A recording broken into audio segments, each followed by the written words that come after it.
Please note the views and opinions expressed by the hosts on this show are not necessarily the views held by the station. You're listening to Critical Mass Radio. Now it's our turn. Indeed it is. Good evening all, and welcome to another episode of Outside the Box Open Forum. Yeah, I kind of like it that way. That way you never know what's going to happen. You never know what's going to, come up, and who's going to show, and, it's the way creation should be, I think.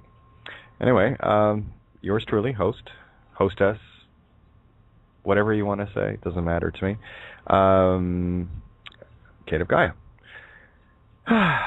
So anyway, interesting energy today. I think I put the question out, is Mercury still in retrograde or what? Anyway, it's been a good day. Don't take the wrong impression there. It's just very interesting energies. I had a great chat with Colleen earlier today, Cindy, Ninja, and and Jeremiah, which was kind of I think I shocked him. He called. Guys, I gotta say this. It's like Jeremiah called. I guess I give my cell number out. It's not. I don't have any secrets. Okay, and if you're going to be the open note of C or love unconditional, then you kind of gotta not only think that way but be that way. You see, so I didn't get a chance to. I missed the call last night. I didn't get a chance to call back. But I had to pop out and get some bread and lettuce, and so I grabbed my phone and thought, oh, okay, well, so I walked down to get my car, and I called him, and it's kind of fun. I don't know, maybe my voice sounds different on a telephone or something. I don't know. I really don't know, but I called, and he said, who's this calling? And I said, you're the one that called me. And I just said, does my voice sound that different on the phone than the radio? And then it's like, but I understand what it is. I really do, and I'm trying my best to just like kind of break this paradigm thing, okay? And it's a no harm, no foul. I find it very blissfully innocent and such a beautiful and pure energy. So again, it works both ways, right? So here's the thing, guys. If someone calls, I'll answer the phone. Someone tags me, and I'm there. I do that. I kind of expect the same thing when I call someone that they might answer their phone or Skype or whatever. It kind of works both ways. And at the end of the day, I'm still me. So maybe this is just my real. I know Colleen wasn't surprised at all. I've been trying to call her for ages, and of course other people that I talk to all the time. So it was just neat. I had a couple of very beautiful back-to-back moments like this with Bryce and his friend Ross, and of course Jeremiah. So it's. I don't know. I don't even know how to put it into words, but I got to tell you, it is. I just love the ability of knowing that I can, no preconceived notions of any kind whatsoever. And if I need to call someone, I'll call them. It's just kind of it's what I do. So if you do contact me and I get back to you, don't be surprised. I make a very concerted effort into making sure that if someone takes the time, they're as equally valuable time as mine to call or connect. I will do my utmost to make sure that within a reasonable time frame, if it's not a call or say an email or whatever. And that's the other thing too I should mention. Emails. I check my emails every 2-3 days kind of thing. Because I don't deal a lot in email. I do get the odd one here and there. Most of the emails I go through are all Facebook posts and whatnot. So usually if I leave it for a day or two, I've got a couple hundred emails to go through. Like I said, most of those are Facebook posts, and I'm sure, as many of you are aware, if you have that, that feature activated on Facebook, you get a lot of emails too. So, and of course, it starts to rain. So I think I might have to toss a song on here, guys, before this starts. It was looking like it was going to clear right up. It tried to rain earlier, but tell you what, I'm going to throw a song on. I'm going to throw on Feel of Broken Dreams and get the energy set, and I'll be right back. So bear with me, guys. So here's Feel of Broken Dreams. I just got to kind of get myself resituated here.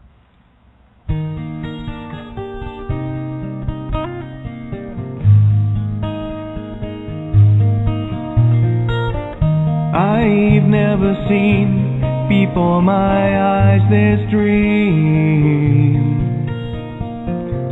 I've never known what makes this child to see. Like tears from a mountain pouring gently to the sea, a curiosity. Will you dare to touch my soul?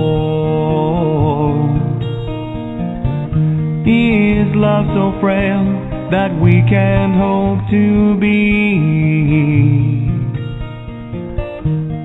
more than we are, more than our hearts can see? And if for any reason on this field of broken dreams we stand to lose it all, then for you, yes, I do it willingly. If this is our moment, captured in time, always to sustain, for lost in your eyes I find are the only means to remain. Searching relentlessly, just like a cloud, she chases her rain. We'll stand here firm, 'cause we are an island protected by love on this field of broken dreams.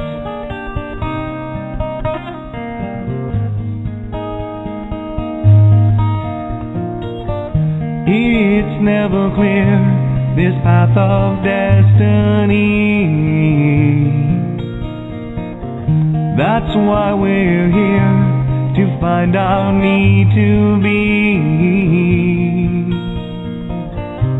Elusive as a rainbow, we can try to steal her gold, but she'll give it willingly.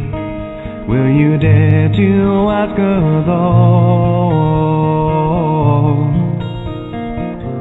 We'll find a way, we must believe in us. There'll come a day, we'll soar, and when it does, the sky will have no boundaries. I will challenge every sea, I will never lose this dream. 'Cause for you, yes, I do it willingly.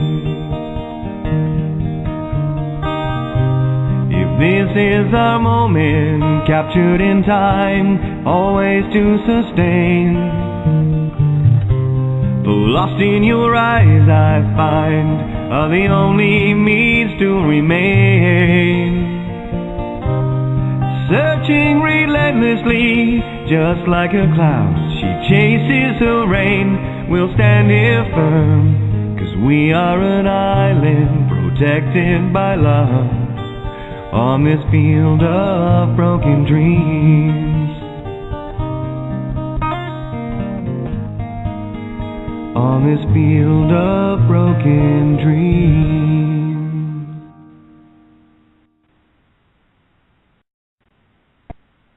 You're listening to Critical Mass Radio. Now it's our turn. Oh, and he used to hit that button. Too funny. Well, there you go. All right, sort of resituated, and there you have it. So listen, guys, there's a couple of things I definitely I want to get out tonight. I'm going to go into it in obviously some detail, in greater detail tomorrow on this. This for me is a very critical subject because until we start breaking through certain paradigms and programs that are running so deep and dark in people, and it's all based in duality, all right? Because when we are thinking we are doing something good, we are in fact doing something equally evil at the same time, and we have to learn to see what it is. I know that for any ego is very difficult to, quote, believe, unquote, but for me this is a critical pivot point that people need to start to really have a serious look at, because you'll find yourself taking one step forward, one step back, one step forward, one step back all the time. And I think it would be much better if we all just kept walking forward. That's just my opinion. You can share that or not. It's entirely up to you. But for me, I think it's a good idea. So I will mention, I'm hoping that Ninja is going to be joining me on criticalmassradio.co.uk tomorrow from 1 to 3 p.m. Eastern Standard, which is 6 to 8 p.m. Greenwich Mean Time. So it's the evening show I do every Tuesday, and I've been very happy to have both Ninja and Miranda, when Miranda's available, to sit in and, the three witches of fate just sitting and nattering together. It's rather, for me, it's always really enlightening, and it's kind of why I do this. And as much as I have a selfless purpose for it, I have a very selfish reason for it too. You see, because what I give out, I also get back in kind, right?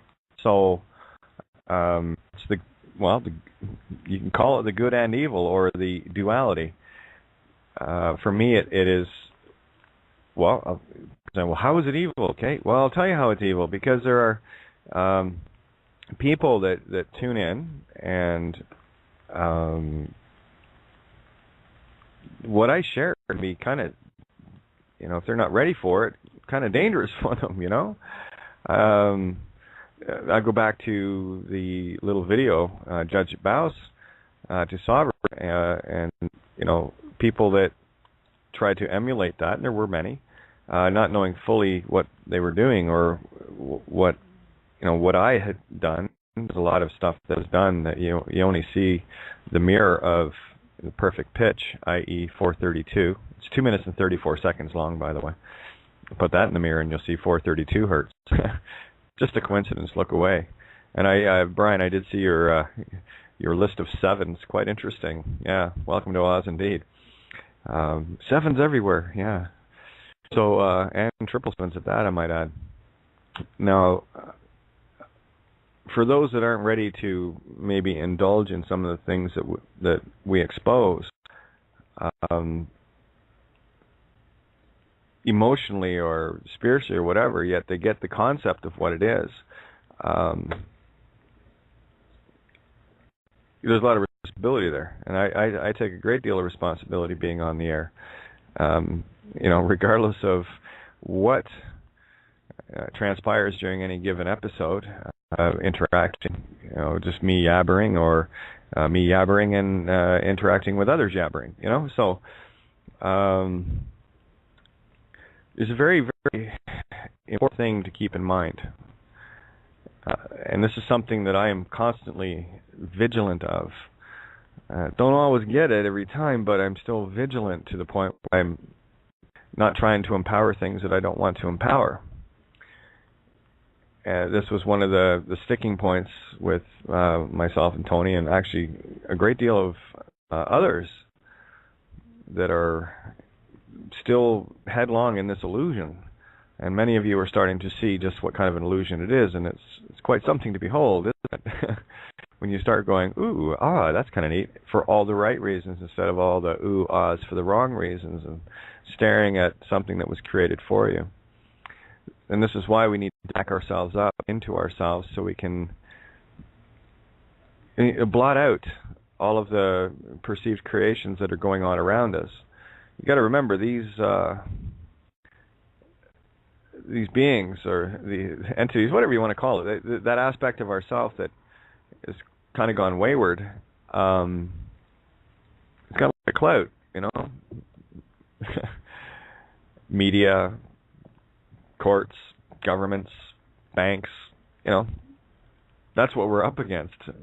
But it's not that formidable of a foe when you understand how absolutely powerless they are, because they're blind. The ones that are living in that illusion are the most blind of all, which I find quite humorous. All this perceived power. Oh, I'm uber physical power being. Yeah, well, good for you. Watch me push you around in the ether. You know, and I mean that lightly. I'm not saying it's. You know what I'm saying, right? So it's like the discussion we had towards the end of the show last night. All very valuable insight and input. The only thing that kind of gets to me is when things start going circular, when you absolutely know that people aren't hearing what you're saying, specifically interacting with individuals, where I know myself and many others, because I get the feedback, know exactly what I'm trying to say and how very easy it can be skewed based on a very limited perception within the physical reality, still not understanding the more esoteric nature of this realm. Because when you're dealing with the physical only, you're leaving out the most important part of you, the 99% of you, the spiritual. And that's one of the reasons why if you get caught up in the illusions and the dramas here, whatever they are, it doesn't matter, you know what they are. In your experience, I don't know. I do my utmost to avoid those at all costs. But it's difficult to. It's like trying to pry a kid away from the most amazing, cartoon movie ever created, and come on, it's time to go to bed. No, I want to watch, right? And of course you're pulling, and they put up all sorts of resistance until hopefully finally they hear what you're saying. So. And this has really been the walk I've been on for a long time here. Just saying something with a very specific intent, and then watching the program go and totally taking it the wrong way. You've probably come across the line where if what I say upsets you versus what I mean to say, understand what I was trying to say from the viewpoint of I love you. Okay? And that certainly dispels a lot of issues between beings, at whatever level they're playing at, and whoever it is they're interacting with. But here's the point of it all. That which you put your attention on, your energy is going to it. And for those that still don't grasp the notion of how powerful, how utterly, incredibly super powerful you are, you best pay heed here. Because it's only going to take a handful of us to change this whole thing, once you get this. So you can be part of the solution, or you can continue with empowering the problemish, the problem. And it really is about changing your camera angle and your intent of why you're looking at that particular picture. You see, when you're observing something that is presented to you, everything in the physical realm, as I'm discussing, is in the past. You're living in the past if you're trying to solve things physically. I can prove it. I've proved it. It's easy. Does it take light time to travel from source to its destination, regardless of how close it is? Of course it does. It's not instantaneous. It has you can speed light up and slow light down, but for the most part, light travels at 186,400 miles per second. Just so happens to be the same number of people in the tribe of Judah, the children of the light, that camped on the east, coincidentally. So everything that you're looking at is in the past. It is, it's done. So tell me what you can change about it. After the scene in the movie goes by that you're watching on the screen, after it goes by, what can you do about it? Nothing. But I'll tell you what you can do is you can start redirecting that movie in the present by taking your attention away from all the things that they've got people rubbernecking, you know. If you speaking of, there you go. Woohoo! If you're observing something to observe it neutrally, you're not empowering it because you've made the conscious aware decision. They're just observing. You're neutral. So what you've done is you've taken your car out of gear and you're just kind of sitting there. You're observing it.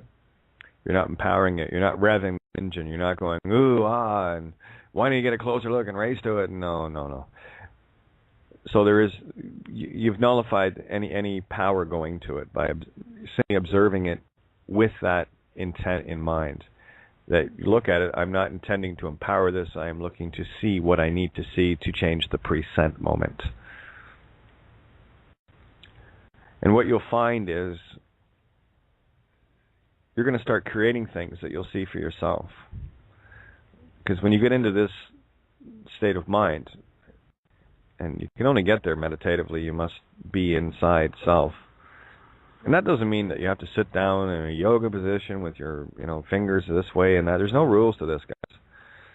That's the thing about yoga, or any discipline. It says, well, if you do it this way, and this way, stand on your head, spit nickels, spin 3 times, and punch a cat, this effect will occur. No, it's not how it works. You just got to be inside your own now moment, your own star-centered universe. You. All right? So I'm going to take all the mysticism out of it, okay? You'll find your way to do your thing. There are no rules. That's the thing about creation. There are none. There's the golden rule, yes, when you get into the grand scheme of things. But as far as physical, no. I don't see any. It's because we can spend a lifetime searching for the right way to do something because this guru or that guru or this teacher or that, whatever told you have to do it this way. That's one of the things I love about Bill Donahue. He's on the same page as that. He says, you'll find what you need to do to get that moment, the click, right? And you'll find sometimes when you're not even looking, it'll hit you out of the blue, right? Imagine that. How cool is that? So what I'm trying to do is alleviate the pressure from you. So I just got your note there, Ninch. Thank you. I'm just checking on Skype for a sec. Yeah. Thank you, Susie. Much obliged, love. Anyway, I will get back to this thing that we need to stop doing. Gathering thoughts here. Excuse me, they're coming in fast and furious. Got to sort through this stuff. In as much as we try to do something we feel is right within the physical, of course, absolutely, yes, I get it. I do it every day. I also do it from the perspective of the spiritual being the power point of it, not what I'm doing in the physical, but what I'm thinking in the ether and manifesting it through this conduit called the body. Right? We are literally between worlds here. Your blood is proof of that. Your blood is both physical and ether at the same time. Covered that in the essays, Raiding Cats and Dogs. Great big thanks to Robert Otte and Matt Presti and of course Walt Russell and Russellian Science and what have you, for that beautiful gem of truth. That's the thing too, is when I find things that shift my perspective or give me another way to look at it to confirm something I was already suspecting. I like to make it known to people. Thank you. Who delivered it and who's walking this path with the rest of us. So I'll use an analogy here, not to get specific. Let's say you decided you're going to set up a website to combat chemtrails. And I don't care what it is, combat anything or, change something or whatever. I'm going to show you the catch-22 and the art of wu-wei here. So like I have my kateofgaia.wordpress.com site. What you will see on it is all things neutral. You can pick and choose. I'm trying to deal through the ether perspective and share some things that people may not have noticed yet. And during that was one of the things we came up talking with Colleen today. Oh, the thought just left me too. There I go. I gotta tell oh, what was it? It'll come back. See what I mean? I got a tenuous connection tonight. Must be the rain. But anyway, getting back to this website you put together for, quote, chemtrails, unquote, it would make more sense to me, of course, get the information out. And I'm starting to be a whole lot less gentle about this with people, a whole lot less forgiving based on what I'm seeing for myself and what I'm feeling and uncovering and things that are very difficult to put into words most days.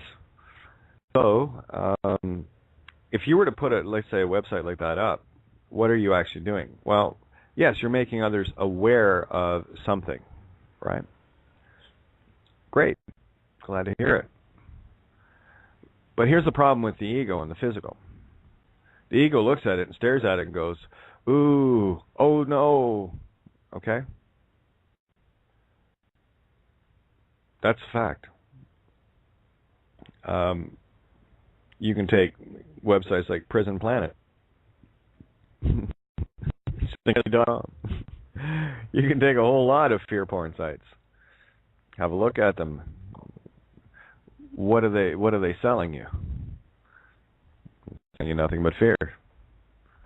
They're showing you all the problems to stare at. Not one solution offered. And I'll tell you what you're doing when you're staring at this shit. You're empowering it.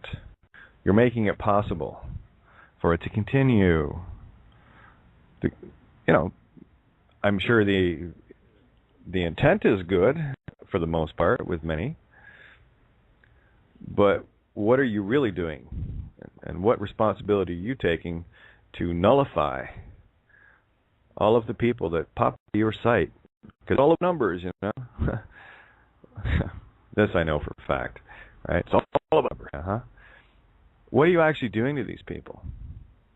Well, what you're doing is potentially you're waking them up to things that they may not have noticed. But once awakened to it, depending on how you handle it, you're either going to put these people into stark raving fear, which they will be anyway. As soon as you tell them that the chemtrails are doing this and this and this and this and this and this and vaccines and all the rest of this fear porn shit. What are you doing? Well, you're ramping up the fear. And that's another reason there's the mirror of our light in terms of the fear porn getting ramped up.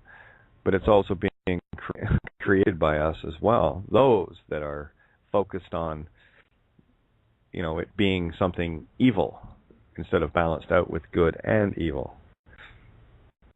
You see, for me, someone that would come out and say, well, you get chemtrails, and what this is for, just so you know, it has a potential to harm people.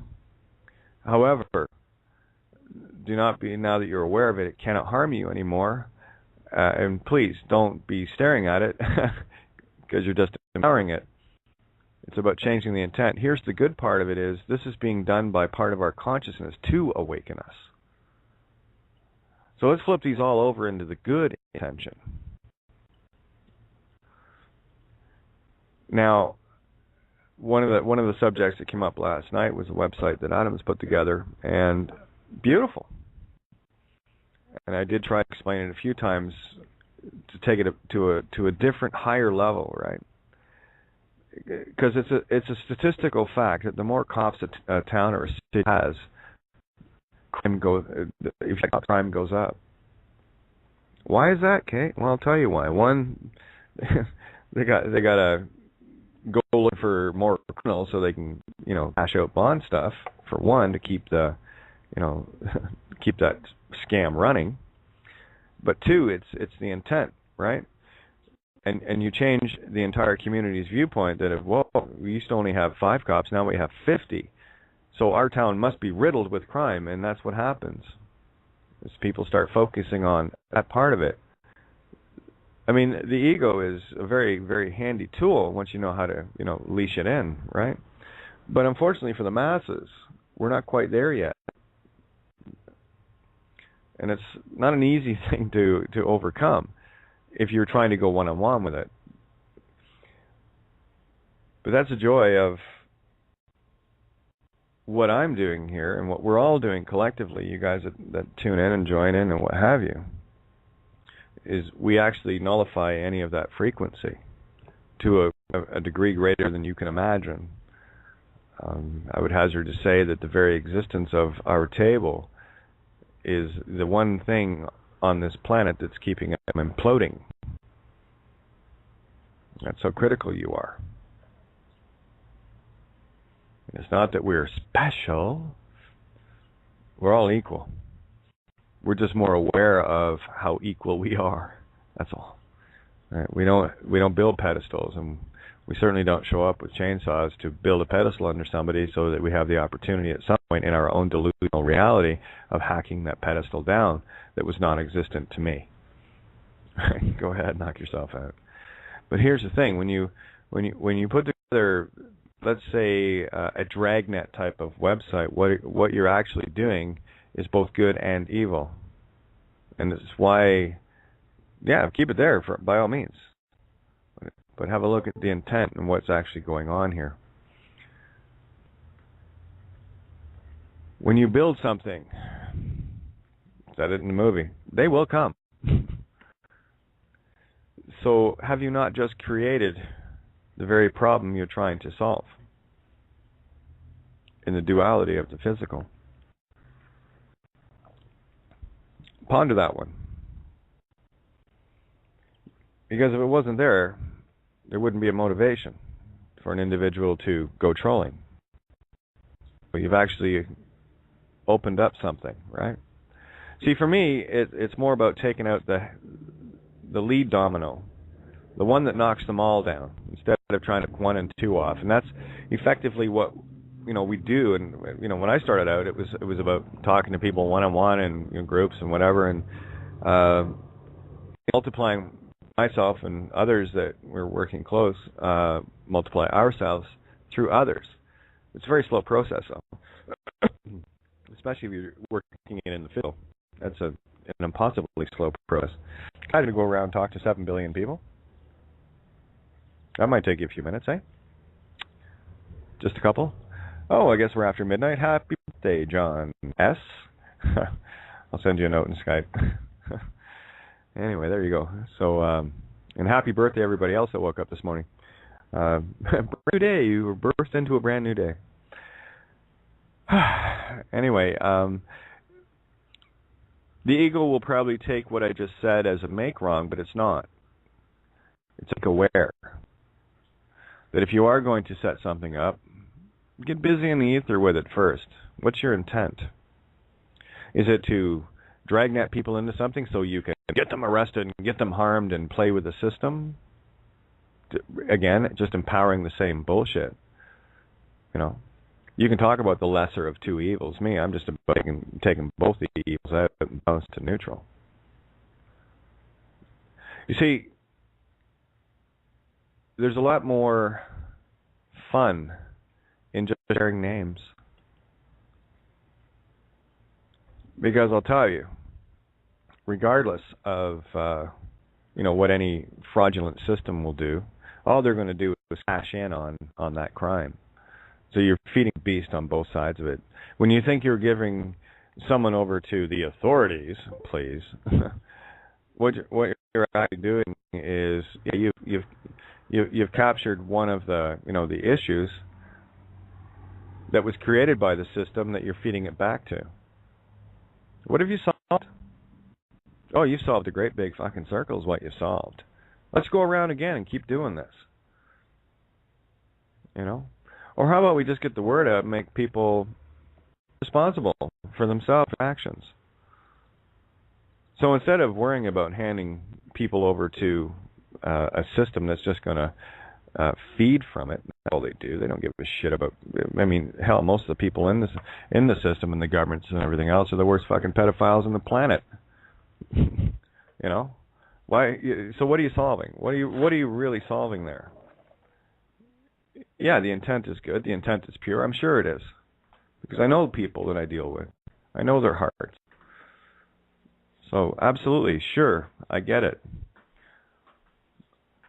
But instead of doing things the same old way that's got us, us going circular, how about we just observe the problem from a different perspective and maybe try to solve it with, new things, because we're in a new paradigm, right?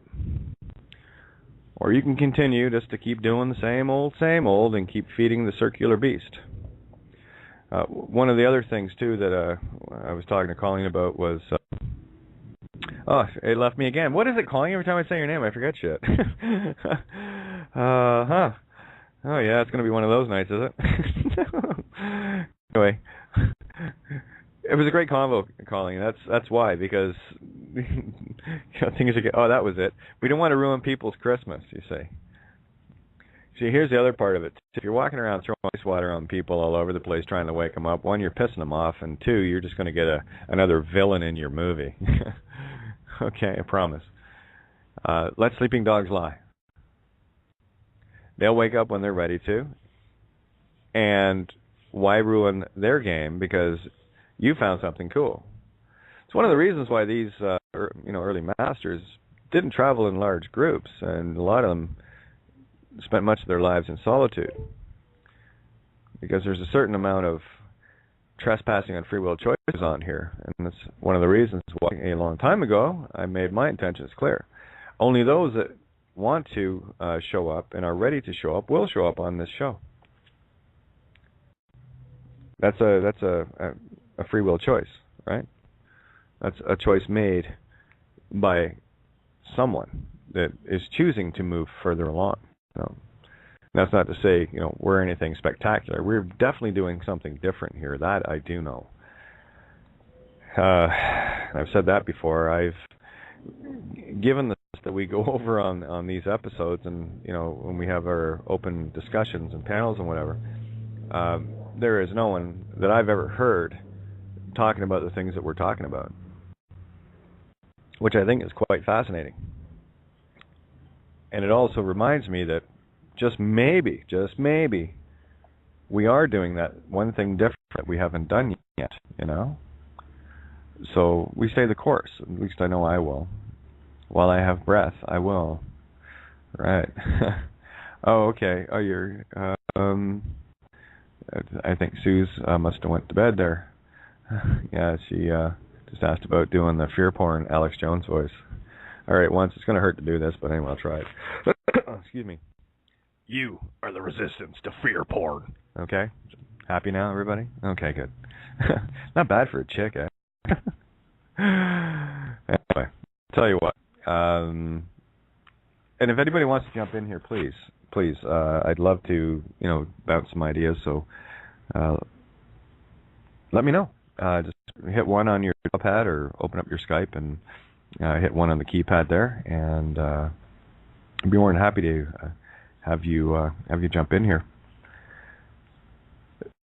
So again, this goes back to be careful what you wish for, and really take a long, hard look at what you are actually manifesting with your intentions, to see how much of it is actually backfiring. where you're taking the one step forward and taking the 98% step back, where I'd rather just take a step forward and then take another step forward and take another step forward 100% of the time without stepping back any longer. That was the point I was trying to get across last night. And I know some people heard what I was saying and they got it, and others were still really deep in trying to solve things in a physical manner. Yeah, and take it from me. I'm a doer, okay? Always been that way. Got to do something. And the hardest thing for me to overcome was that insatiable inner need to feel like I have to do something physical to manifest a change. No. What's happening now is, now that I'm starting to get that aspect of me really roped in, it's attached to it, right? I'm pulling that rope back in. I'm cutting it and pulling it in now, right? It's all good. Still needs a bit of work, but to be still is the most difficult thing we as beings can do. Just got to keep doing something. Got to keep doing something. Got to keep doing something all the time. And if you're not, you feel like you're, well, here, that's system programming is saying, well, if you're not doing anything, you're lazy. And this is what makes you think I'm not doing anything? Are you sitting around inside my head? Are you seeing the stuff I'm manifesting? Oh, you missed that part. Oh, okay. Okay, well, I assure you, just because you can't see it doesn't mean I ain't doing it, right? I hope that makes sense. Yeah, that's the art of Wu Wei, the art of doing without doing. Basically, sit down, shut up, get deep, get dark, and create. Get in your down moment and create. You see, the problem is when we're staring at all this stuff, one, we're remanifesting the things that got us there in the first place.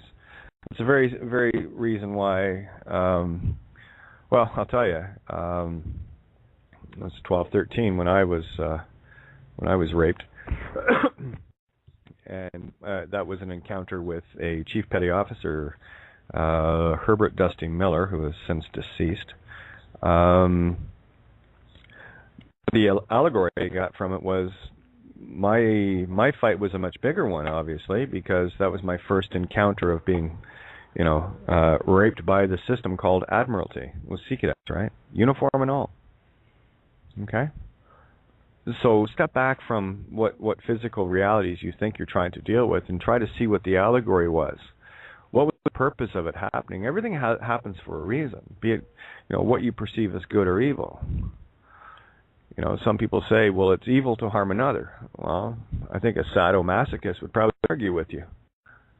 How dare you judge? That's what I'm talking about. Like when you take it upon yourself to be judge, jury, and executioner of someone else's existence, you are trespassing on the highest order, on the highest scale. May I suggest you stop doing that? Something that's taken me a long time to sort through and stop doing every single moment of the day. Yeah. And as you guys know, and many of you are already in that space, the only answers you're going to find are within yourself, and you're taking the time to do it. And this is why, and I say this with I can't even put enough power behind it. The difference that you guys are making in this universe, never mind the planet. We got to stop thinking planetary, because what happens here happens throughout the universe. We're all connected, you see. Every aspect of creation is connected. Of course it is. It has to be. It came from source, right? That yellow brick road spiraling out. That will, come back to source. That's the breathe in and breathe out. That's the ebb and flow of creation. So right now we're experiencing the in-breath. And we've went out to some pretty far reaches as far as this game is concerned. with what we're dealing with in the physical manifestation here. And we're much more the wiser for it. Yeah. So be careful when you're looking at things that have happened to you in your life. I mean, I've had many things. I guarantee I've had some things that have happened to me that would have killed a lot of people, and other things that would have given them the urge, intensity, and power enough to take themselves out. Right? But one of the things that I've been able to do, call it the Leo Ascendant, I don't know, whatever it is, but there was always that inner voice that said, get up, dust yourself off, you're 2 inches taller now. And that's what I did. And, you know, when you look back over your life and see the things that, you know, upset you and how long you stayed in those things, you know, think of the first breakups in high school or whatever the case may be, marriage breakup or whatever, that first real relationship loss that you might have wallowed in for weeks or months, right? That now you look at it and go, you get it, you understand why you went through it. There's nothing wrong with what you went through, experienced it, but what you're doing now is you're condensing that same, you know, 2, 3, 4 weeks of mourning the loss of this individual. We haven't lost anything, they're still you anyway. I know when something like that would happen, you're going to look at it a whole lot more rationally and go, or you're going to be more than likely the one to say, this isn't working, and you're okay with it. It's time for change. It's time for moving on. And one of the things that I do really want to stress, I've said this before, I will keep saying it, there's nothing more divisive than the family unit. The little family hub unit that we call mom, dad, kids. There's nothing more divisive than that. Because it's gotten down to that point where we used to be community-based. It wasn't about, you know, one family or another. It was about all families together, you see. The child was raised by the community, not by mom and dad. They had the community ideals, and everyone worked together collectively to make their community better. That's why you didn't see, you know, things like cops in Aboriginal or Native tribes. They didn't need them. They had unity. They had the concept of working together as a collective. And there's another indicator. The more cops you see, is the more divisive our community is. I don't recall in anything that I've ever looked at regarding the ancient cultures of. I don't think there was the art of, you know, bat weaving or, you know, fishing or hunting, everything. But I never saw fence building, wall building 101. No, they never built walls, you see. And the only time they did was, when they built walls, was to build something big enough for everyone to fit into in one building. It wasn't apartments separated, you know. Take a longhouse, for example. They were called a longhouse for a reason, because everyone lived in there. There was no shame. There was no guilt. There was just community. They didn't have hang-ups, right? Oh, and especially when a being like me showed up in the community, they didn't have any hang-ups about it. Actually, they put beings like me on top of totem poles for a reason. Gave us high positions in council because of our perspective. Imagine that. And that's the thing too, a two-spirit didn't matter who they chose, because my attitude is this: the spirit wasn't the chosen one, it was the one that chose them to share their life that was the chosen one.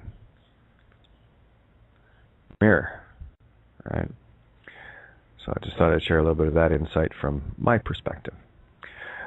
So be careful what you're staring at. If you're going to look at things, or set up things, in terms of dragnets or whatever.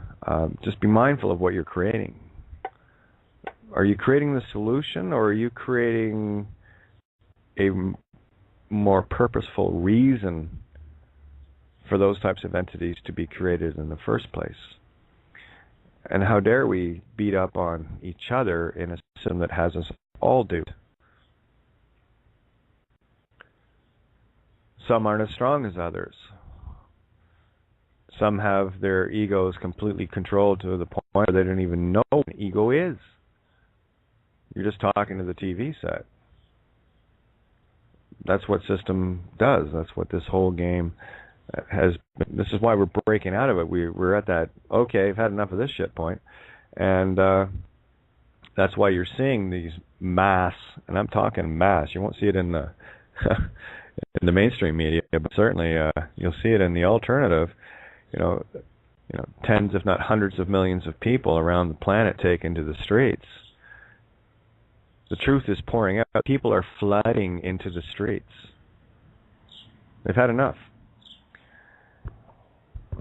And I'll tell you why it's important to know that, because you, more awakened to your power, has a greater responsibility, because where you stand, you are standing in the role of a conductor or an orchestra. And I'm not talking physically here, I'm talking ethereally. When you get into the true cause of inside, these tens or hundreds of millions of people that are going into the streets, the vast majority of them are just mad because the system that they worship has screwed them, right? So they're throwing a tantrum, as it were. Okay? Now, you can be the good, caring, unconditional, loving being, and you can take on a parental role if you want to put it that way, but I don't like putting it that way. But you can look at these entities and you can actually move the intent. Because they're not, here's the thing, if they're at the mercy of someone else controlling their reptilian brainstem, they're also at the mercy of your ability to do the same. But you haven't really remembered that for a while. And I don't want you to second guess yourself on this. Kick Mrs. Doubtfire in the ass and kick her out of your universe, because that's exactly what you have the power to do. I mean, I spoke of it before regarding we need about 35 people to wake up this planet, to shift the whole game. One awakened takes care of 200,000 sleepies. I'm calling Cairo. That's my focus. And keep that puppy rolling. And it'll be peaceful. We've had enough of the wars and what have you, so keep it that way. But understand the power and responsibility you have, and that's why I tell people, if you can't handle the truth, you get your ass out of the show now. Because I will hand you things that you will have to take accountability for. Some people, I've used this analogy before in the past. I actually haven't used it for a long time. But, I know a lot of people that are trying to take a system down. They're fighting against it because it's corrupt, it's that and the other. Like take the Occupy movements and stuff like that, fighting against the banks and whatever. But you go around and ask any of them, and you might not be surprised, or you might be surprised at how many actually have a bank account. Well, how am I supposed to cash my checks? Well, why processing the banks? Why don't you try to find what the real problem is, which we know what it is? How about you pay attention to that instead of being a hypocrite? Down with the banks, cash this. Screw the banks. I need to put some money in my account to cover my mortgage. Damn you, banks, right? So I look at people like that, and I get this visual of a tree, about 40 or 50 feet up. The first limb is out, right? And I see someone standing on that limb with a saw, right? And they're facing the tree, so they're looking at the tree. and they're placing the saw between their feet and the tree trunk to cut the very limb they're standing on. Well, so they say. And then all I can hear them saying is, "No, I'm going to do it. Any time now. I'm going to cut this branch." And no, you're not. You're a fucking coward. You're not going to do it. You don't trust the universe. You don't trust yourself. You're a coward.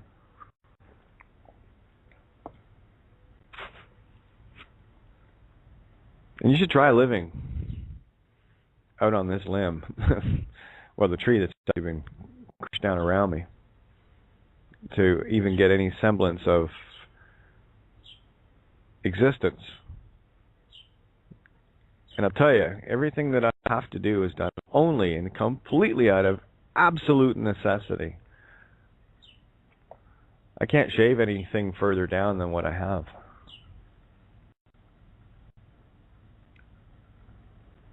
So something's got to give. Something has to give. Universal law says so. Based on the cards I've been pulling, get ready for it. Yeah. I did a, what do you call it? This urge to do a Celtic spread for myself today. Got a lot of burning questions and a lot of. You can call it turmoil, because it is, because I do spend a lot of time inside, right? Spending the time to look at a question, and still I'm trying. I'm not. Well, I wouldn't say trying. I'm in the process of it. So I'm telling you, people, that the programs they run deep. They run deep. Still trying to come to terms with trusting myself 100%. Well, I'm way better at it now than I was, a week ago, and I was way better a week ago than I was a month before that, and so on and so forth. It has been exponential. But still, Mrs. Doubtfire does have a tendency to step in, and what I'm doing with those as well is looking at it and saying, okay, well, Mrs. Doubtfire, how about I flip you over and doubt that I can do that, to hear my inner voice saying, sure you can. Right? Take all your doubts and mirror them. If there's something you think you can't do, tell yourself, and I'm talking, be blatant about it, I can't do that. Wait to hear your inner voice, what it has to say to you. The real you. And you won't be surprised, because you'll hear the answer that you already know you're going to get. The only thing that gets between you and the truth is the ego. That's it. There's only that. And the only thing that controls the ego is fear. I could get all, technical about it, but that's effectively it. But anyway, we're at the top of the hour. I'm going to toss on another tune here. And I'm going to get you guys to dip in. Hang out at the table, and maybe we can discuss this concept together. Because I've talked about this with some people. And, yep, we're on the same page. So I do like to have sounding boards. Because my need is to hear from you, so I can see how things are resonating and what I need to pick up from your camera angle, from where you're shooting the same movie from, right? So I'll toss a tune on here. I'll be right back. You're listening to Critical Mass Radio. Now it's our turn.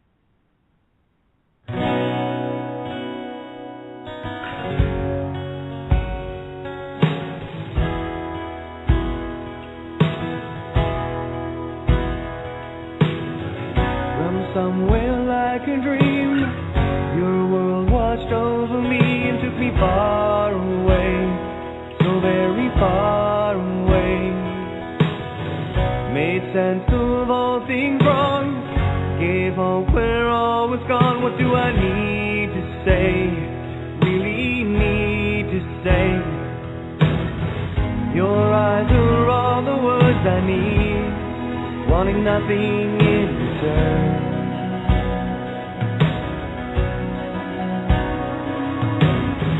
Your love is unconditionally. I have so much to learn. When I hold you in my arms, nothing seems to matter. I'll never let you get so far. Being there is what you do. When my world caves in around me, nothing through the smoke to see. There you were, still standing like an angel, holding on to me.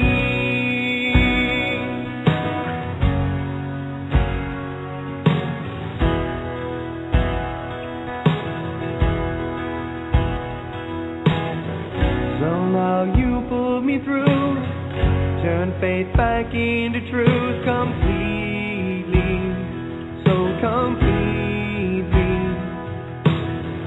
Held strong when others ran, gave my heart a place to stand, and you saved me, more than saved me. Your eyes are all the words I need, wanting nothing in return.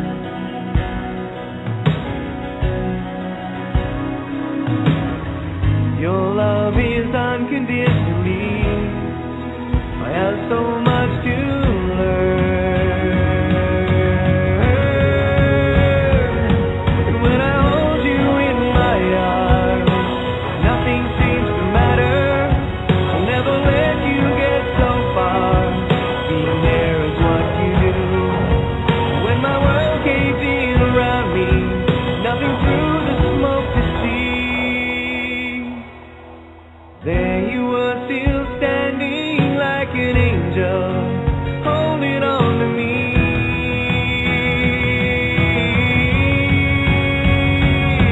When I hold you in my arms, nothing seems to matter.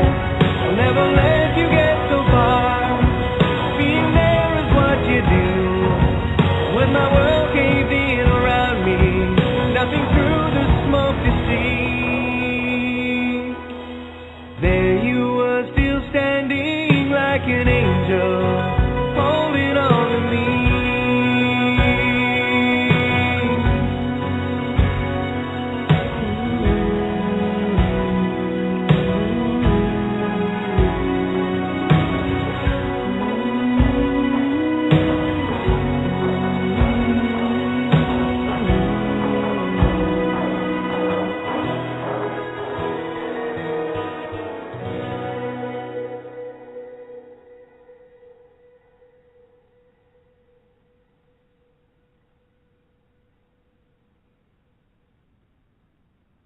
You're listening to Critical Mass Radio. Now it's our turn.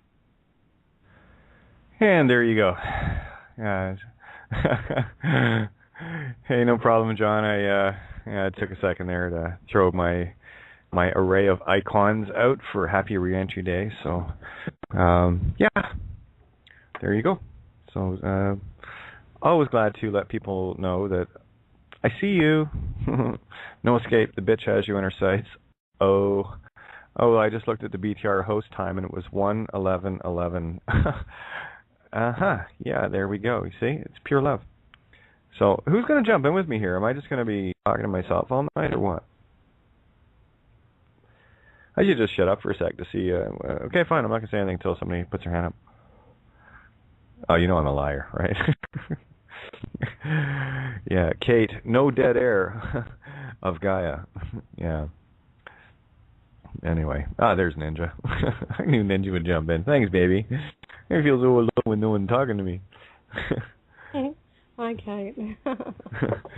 Yeah, I'll talk to you if nobody else wants to. Yeah, you know, I had a shower and everything. You know? Oh, you had a shower and everything. Oh, you poor thing. Oh, dear goodness. all dressed up and nowhere to go. Yeah, you're doing all right. You don't need us to talk to you, but we love it, so here we are. Yeah, you know, it's some nights, you know, and tonight's one of them. I'm kind of, not sure what I want to talk about, what I want to say. I'm just kind of feeling my way through it. And given we've come off, a couple of weeks worth of,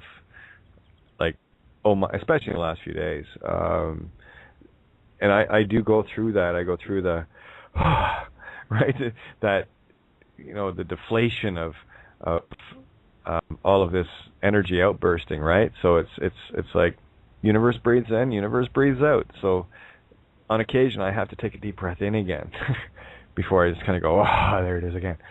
So tonight's one of those. It's just a nice breath in. Yeah, well, breathing's good. Seems to keep us all here. Yeah, it has that tendency, doesn't it?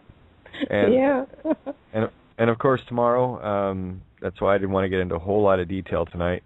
But I have touched on one of the more, for me, one of the probably the most serious issues of what is it we are creating, and I think it was I mentioned it to you about what we should do ahead of any of the promo stuff.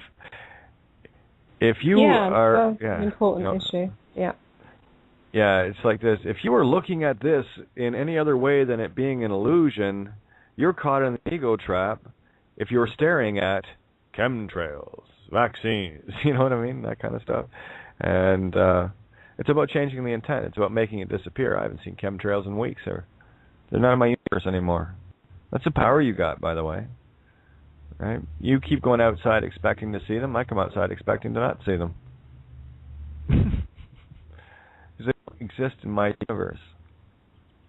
Oh, hey, we got someone decided to chime in here. I don't know if I've ever seen this number, so let's crack it open. Let's see what it is. Area code 773, your mic's hot. Hi, Kate. I'm actually calling in from Chicago. And hello. I was recently introduced to you through Johnny Guzman, Quantum Leap Television, and saw a few things that you've done on his network, and have thoroughly appreciated all the work that so many wonderful people are doing, but have a great affinity for you. So first and foremost, I want to express my gratitude to everything that you are being and doing. Well, right back at you. Thank you for the purpose. Kate, I find myself running down an amazing rabbit hole here that I know I probably shouldn't be, and I'm just hoping you may help be able to guide me a little bit. I'm one of those individuals. Okay. With the whole banking thing, and you've just articulated beautifully how we have to be mindful about what's already happened and what's playing out now in the present. I'm currently in circumstances where I'm in the midst of a legal litigation against the bank that did commit fraud, and am at this juncture looking at going into the courtroom, which I know is an arena that I don't want to play in. Oh, have I got a toy for you? Do you like toys? I do, indeed. Well, I'm going to give you the toys and the instructions. Because for me, I was looking for the key to kill it all, right? Everyone can talk about, well, I've got this litigation of this, and I've got this foreclosure here, and I've got this, and they go through all the different scenarios that anyone can possibly be dealing in. For me, I was looking for the one ring to rule them all, right? Because we know the whole system's flawed. I think we can all agree on that, yeah? Yes. That for me is pretty straightforward. It's very indicative of the way it's run, So what I had to do, and I'm not sure how much of the stuff that I've been doing that you've listened to, but what I'm going to share with you is a really cool toy, if you can see it. And I say that because as many people have listened for a while know exactly why I say this. What I can share with you does not sit well with the system-programmed physical universe, absolute necessity tool to be here and play here, ego. What happens with the ego, I'll tell you, here's your telltale clues that it's not you, okay? Because you are stunningly beautiful. You are absolute perfection in divine creation. I think we can agree there. No problem. You're perfect. You okay with that? Yes. Okay. So what I do is, now that you know that I know that you know that I know that you're perfect, and so am I, so is everybody, then there can be no possible way for me to be able to offend you or you me, because we're perfect. It can't happen. So, and I speak in general terms, third party as always, but I'm going to be specific with you right now. What's your customary calling, by the way? What do you refer to? Fran. Fran? Glad to meet you. I'm going to show you how to take your name back. Okay, but you got to take it back in the ether first. This is the toy I offer. I go really outside the box on this stuff. Everyone's done all the tricks. I've seen the tricks. I've seen the Winston Shrouts, the Rob Menards, Dean Bedford, and on and on. Me too. I've been there. Okay, I played the game, but it wasn't working. So we had to do something radically different, and no one else wanted to. So I thought, well, I'm a bit of a freak of nature, so why don't I do it? What can you expect from me? Well, pretty much anything. So here we go. Now that we know that we're all perfect, and the only thing that can change that perfect aspect is if somebody throws a game changer in there that tries to convince you that you're not perfect. And of course, being in the physical universe, which gives us the concept or the illusion of limitations, stops, obstacles, fear, and all the rest of the emotions that come with it, you see. This is why we have to have an ego. But what's happened is that very tool, in order to allow us to play here, has become taken over, basically. And it's taken over in many ways, and the vast majority of people are not aware of it to this level. So I'm going to share this with you. People can be affected by, pretty much anything. When you understand what the reptilian brainstem is, these are my intuitives, by the way. Reptilian brainstem and the adrenal glands, for example, are, constructs to allow an ego or fear or anything like that to exist. And for me, our original perfect being, prior to a little interference that got run, where 250 genomes got introduced into the DNA chain that are alien to this planet. Humans are the only ones that have these genomes. So I surmise that that's what the genomes were used to build this reptilian brainstem, a control mechanism which separates heaven from hell, your head from your body, okay? And it runs an interference. And it's also a transceiver. It can send out information because it's a thinking brain. There are 3 levels in your brain, right? So it is a thinking aspect of you if you allow it to rule you. And it can be interfered with just like any other radio, right? Meters, HARP, all sorts of ley line manipulation, pyramids. Pyramids for me, just bulldoze them, get rid of them. They're eyesores. Plant an orchard where they are. That would work better for me. So here's the tough one, and I went through this just for a very specific reason. The toughest thing that we all have to come to terms with is realizing that our ego is a program, that it is not us, and that we've been duped to a level, believing that it was us for as long as, we can remember. That's why we're breaking free of it, finally. So I had to bust that up enough for me to get beyond a certain level where I could start looking at things. You see, if you haven't heard of many of the shows, here's a quick rundown. I spent a lifetime trying to be wrong about me, that there was something desperately wrong with me, that they're freak of nature, I'm this, I'm that. Listen to the Lana Wachowski speech she gave at the Human Rights Award thing, and you'll know exactly what my story is. It's the same one. We all have the same story. So in that process of trying to be wrong about everything about me, I when I do research, I go hell-bent for leather, and I spent years looking at different things, and I kept seeing my same story coming up over and over. I would go looking, okay, well, I've got to be wrong. There's something wrong with me, so I got to figure this out, and blah, blah, blah. And I'd keep going, and I'd go, looking for something that would anti-justify why I was thinking, feeling, being the way I was. See, that's the real me, right? Not the physical. This is the real me talking.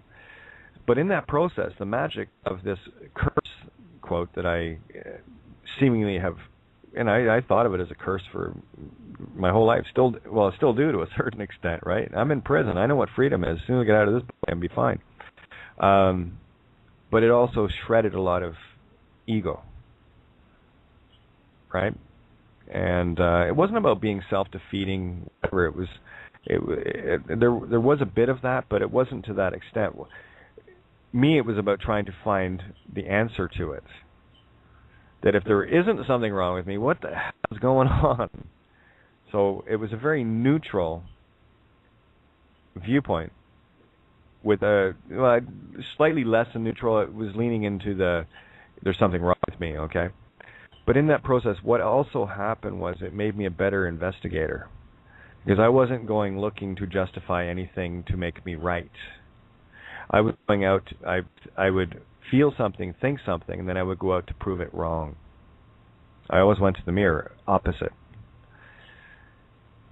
We all know that a courtroom, right? Here's the magic. We all know that a courtroom is absolute fraud. We know that the judge and all the people working for it are in absolute dishonor.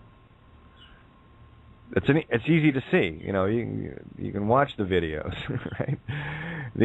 And for anyone that's ever experienced a courtroom, you'll know exactly what I'm talking about. My only question was how they getting away with it. Because in universal honor and dishonor, they were still able to get away with this shit, and they weren't getting dealt down the way the universal law works. So they had to have figured something out for the swindle to have occurred. So it wasn't the search to find out how they're in dishonor. That was a given. I mean, that's a fool's game to go and, well, judge, you're in dishonor. Well, no shit, he's got the robe on. Of course he is. He's part of the bar society. Absolute dishonor. But how were we in a greater dishonor to allow them to continue doing what they do to us? So it had to be something we were doing that was fraudulent, something dishonorable, something making us a criminal before we even set foot in there. And it all came back to one thing. It always came back to one thing. And I tried to prove it wrong. I couldn't. And it came back to your name. And this has been an ongoing early thing. This goes back to, my first lookings in early 2000s with Eldon Warman. I was dealing with the Canada Revenue bullshit agency. You guys call it the IRS in the States. Same thing, same beast, same fraud, same corporate nonsense. So I dealt them a get out of my life thing, and then, they're gone. So, but these were early tricks that we could use with the name. So there was still the deception going on. It was being unveiled literally one layer at a time, like an onion. Because every time we would do something, we'd get a victory or two, and then it would stop working. Then we'd, okay, so what's the next trick they got up their sleeves? And this is how I was doing this in real time. I was watching it in real time, one of very few that was. And I saw the whole system change after the Judge Bows to Sovereign video. I saw the whole friggin' world change on that one in the legal sense, because I was keenly aware of it to see what kind of repercussions would come out of it. Because it was kind of a very unique experience. There's no other video anywhere in the world that has a judge bowing to someone in the courtroom. Because normally it's the other way around. Everyone bows to them, your worship, right? Not me. Hell, I even had my ball cap on, if you notice. I didn't kill. I did see it earlier today, in fact. Yeah, that was me in boy mode. Yeah, a bitch even then, So anyway, so it had to be us committing fraud to a greater level, and of course, knowing that the birth certificate was fraud, it took a while to get right down to the nitty-gritty of it. Well, if the system is giving us this birth certificate and we're using the name, well, they're still in fraud. But no, they put a middleman in there, the head of the most divisive part of our community called parents. They had to get the parents to aid and abet their own children into it. That way the system would always be in, they're supposed to be responsible for the children, making the decisions for the children. Oh, okay, well, let's make them give the children's name up, mind, body, and soul, based on the ethereal contract of what a register is. And then we'll let mom and dad aid and abet their own children into committing fraud by using the birth certificate that they gave away. So it's actually mom and dad that were the original sin, the original criminals in this matter. So I had to back it up even further. Okay, well, that's fine. Mom and dad, because of this, their ignorance, and ignorance is not a defense of or from the law, universal or otherwise. So I had to back it up again. I said, okay, well, that's fine. Mom and dad aided and abetted me into using a name, just like I did with my own kids, right, that was given up for registration. That's why they call it a given name, by the way. It was given away as a gift. What is it? Gamete intrafallopian transfer, right? GIFT. Excuse me. When you look at that definition of it, and that's the thing about phonics, that's the whole system is based on phonics. It's not based on the letter of the law. If you're staring at the letter, you're duped. What you have to do is you have to listen to it. I've covered that too. What are you actually saying with any word that sounds like any other word, or any combination of words that sounds like another word, a completely different word altogether? So assumption and presumption of what you're babbling can be made, unless it's made crystal clear. You have to show and tell this. So what happened then was I went back one more step and said, okay, well, there had to be an intent from the Crown Court, church rather, Crown Church State, whatever this corporation is. So there had to be intent to commit fraud via deception, or deceptios, and non-disclosure at the registry office. And the mere fact that the registry office exists is proof of that intent to commit fraud and aid and abet people that come in there in their own ignorance to fraud them and steal their child, basically. So the intent has to be there, and it's about proving the intent. And the final step for me was, well, they built a registry office in order to commit this fraud. The fact that the buildings exist is proof of original intent. So there's a couple of documents. I don't know if you've been to my page or not, but you go to kateofgaia.wordpress.com, and there's a couple of things you should read. And one of them is one that you can actually file on your court case. And Kate, I did have the opportunity to read through that information today, and would love just to have you, and for my benefit as well as those who are listening, I was looking for specific documents, and maybe I didn't quite see them. It's I who shall not be named is the document that you file, and the long and short of it essay is the layman's terms of it to let you know what's happened. So that is the actual document. Yeah, oh yeah, all you got to do is put. You can download it. It's free. Knock yourself. But just take out the names that I put in there, the fraud, stolen names that were pertinent spiritual contracts to me. I put in there any name that I had a spiritual contract with. Children, mom, dad, sister, etc. Right? Just to be very clear, to let them know that all these contracts based on the original sin of theirs is null and void, right? So, and just for shits and giggles, you've got a case file number. Throw a red box around it. And just remember this, and this is critical for people. Until you can get it mentally, spiritually, that it has been the use of this name that was given away and copyrighted, no less. It is the exact same thing as if I started writing checks on your account, and how would you like me? You'd call me a criminal.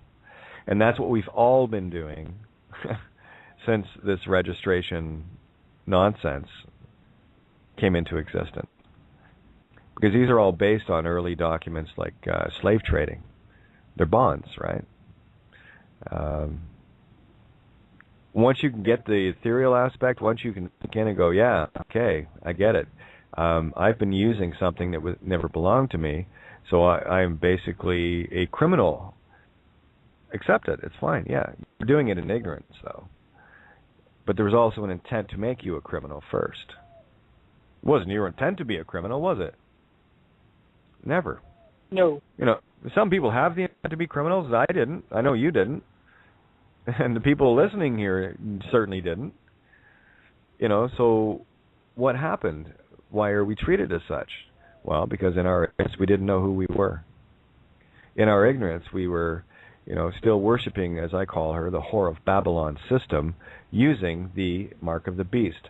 And for those that need another update, the books like powerful, beautiful truth books like the Bible and even Black's Law, any history book or whatever, anything that you look at right now is right now. It's not a history book.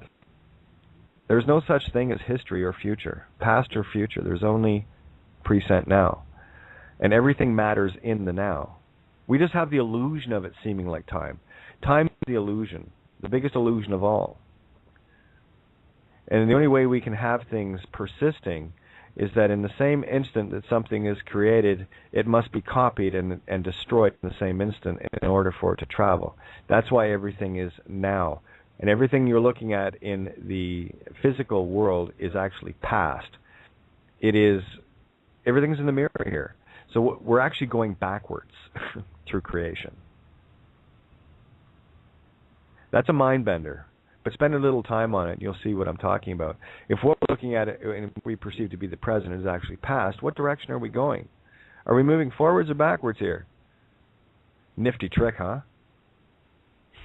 I thought it was right up until the point where I caught it and said, hey, that's not very nice. But we did it to ourselves. It's a game, right? But, yeah, definitely, Fran, just read the document a few times until you get it. The only question that has to come up in a court is, it says right in there, it says, it's not my intent to commit fraud or be a third-party interloper in matters. There seems to be a mistaken identity here and ownership of that, right? Because you don't own your house, you don't own your car, you don't own anything. If you used any money for it, the system owns it based on the fraud ab initio until you figure this out. But I'll tell you what you do own, and there's only one thing you do own, and that's your creation and the energy that you have expended in that creation. That's got to be replaced. And Kate, I understand exactly everything that you just shared and articulated. The quick question is, and I'll jump off so somebody else can chime in and ask Sure. their question. This particular case, I am the plaintiff because the fraud has been identified against the bank. So is there still that same benefit for me to, and I understand, again, disassociating myself from the name, the all caps, the straw man, right, all of that. But in this particular case, does it still have the same benefit when you are the plaintiff and with causes of action? No, that's all illusion. You see, that's why I've given you the key here, right? Because if you don't own the name and you divest yourself of the name because of the fraud, this is where you reclaim it.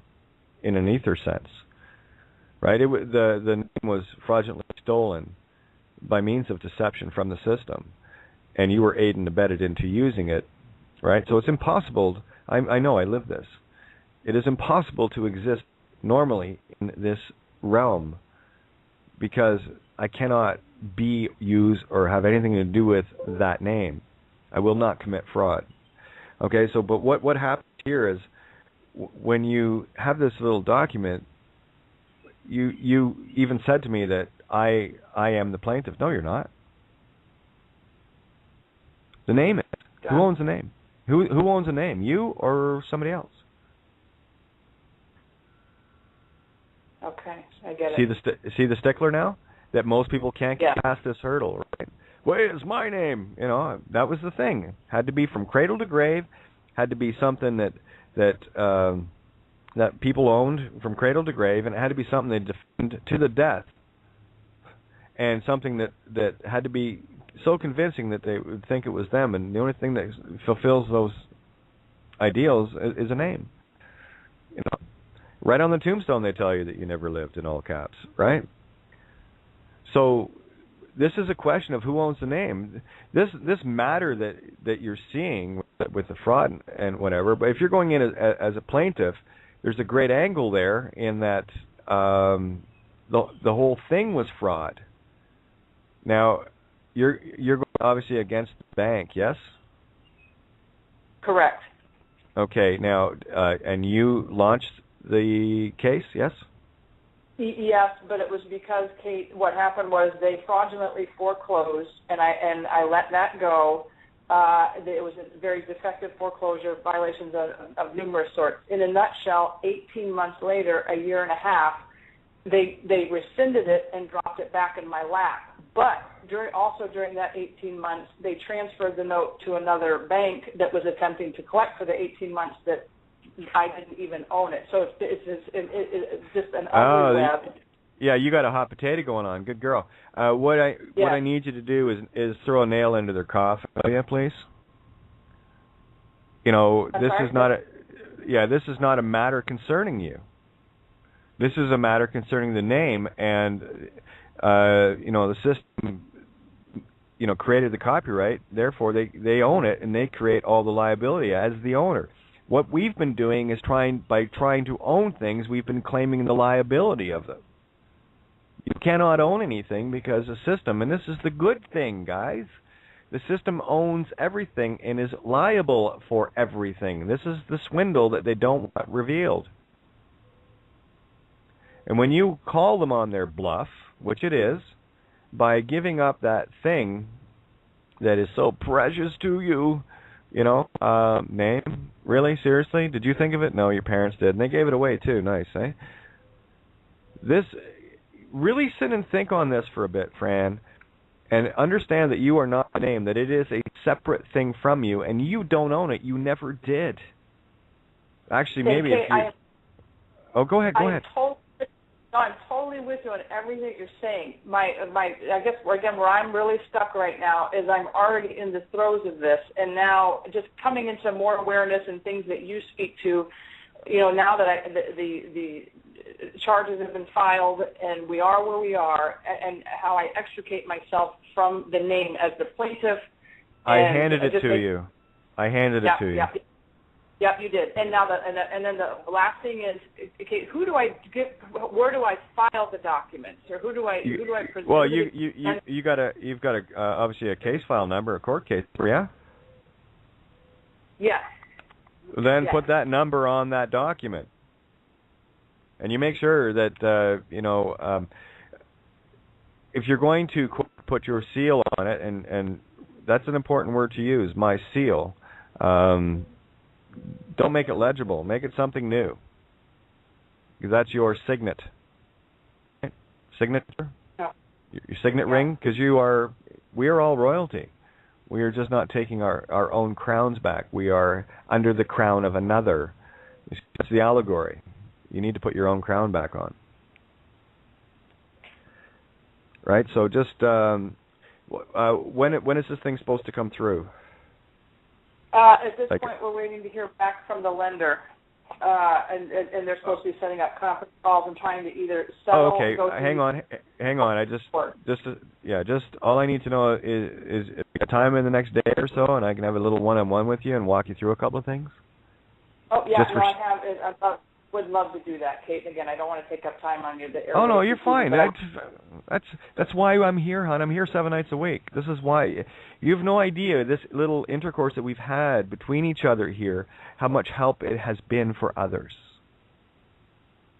Right. Because so many have the same question, and it's always going to be the same answer with me. You bring any scenario of the system to me, and I'll give you the same answer every time. You don't own the name until you can, fess up to that you own nothing. You have no property rights. You have no legal rights. You have nothing.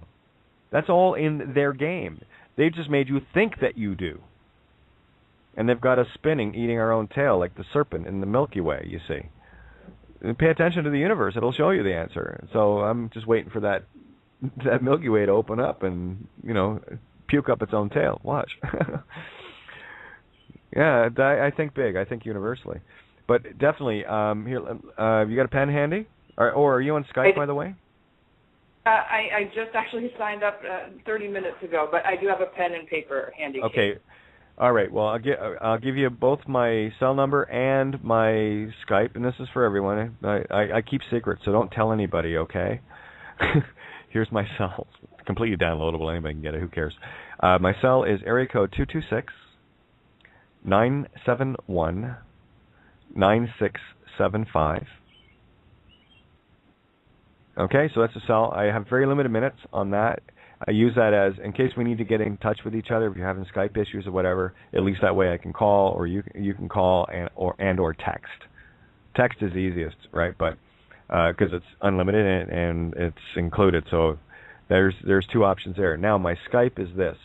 It's katie.renee.thompson. It's KATIE.RENEE.THOMPSON.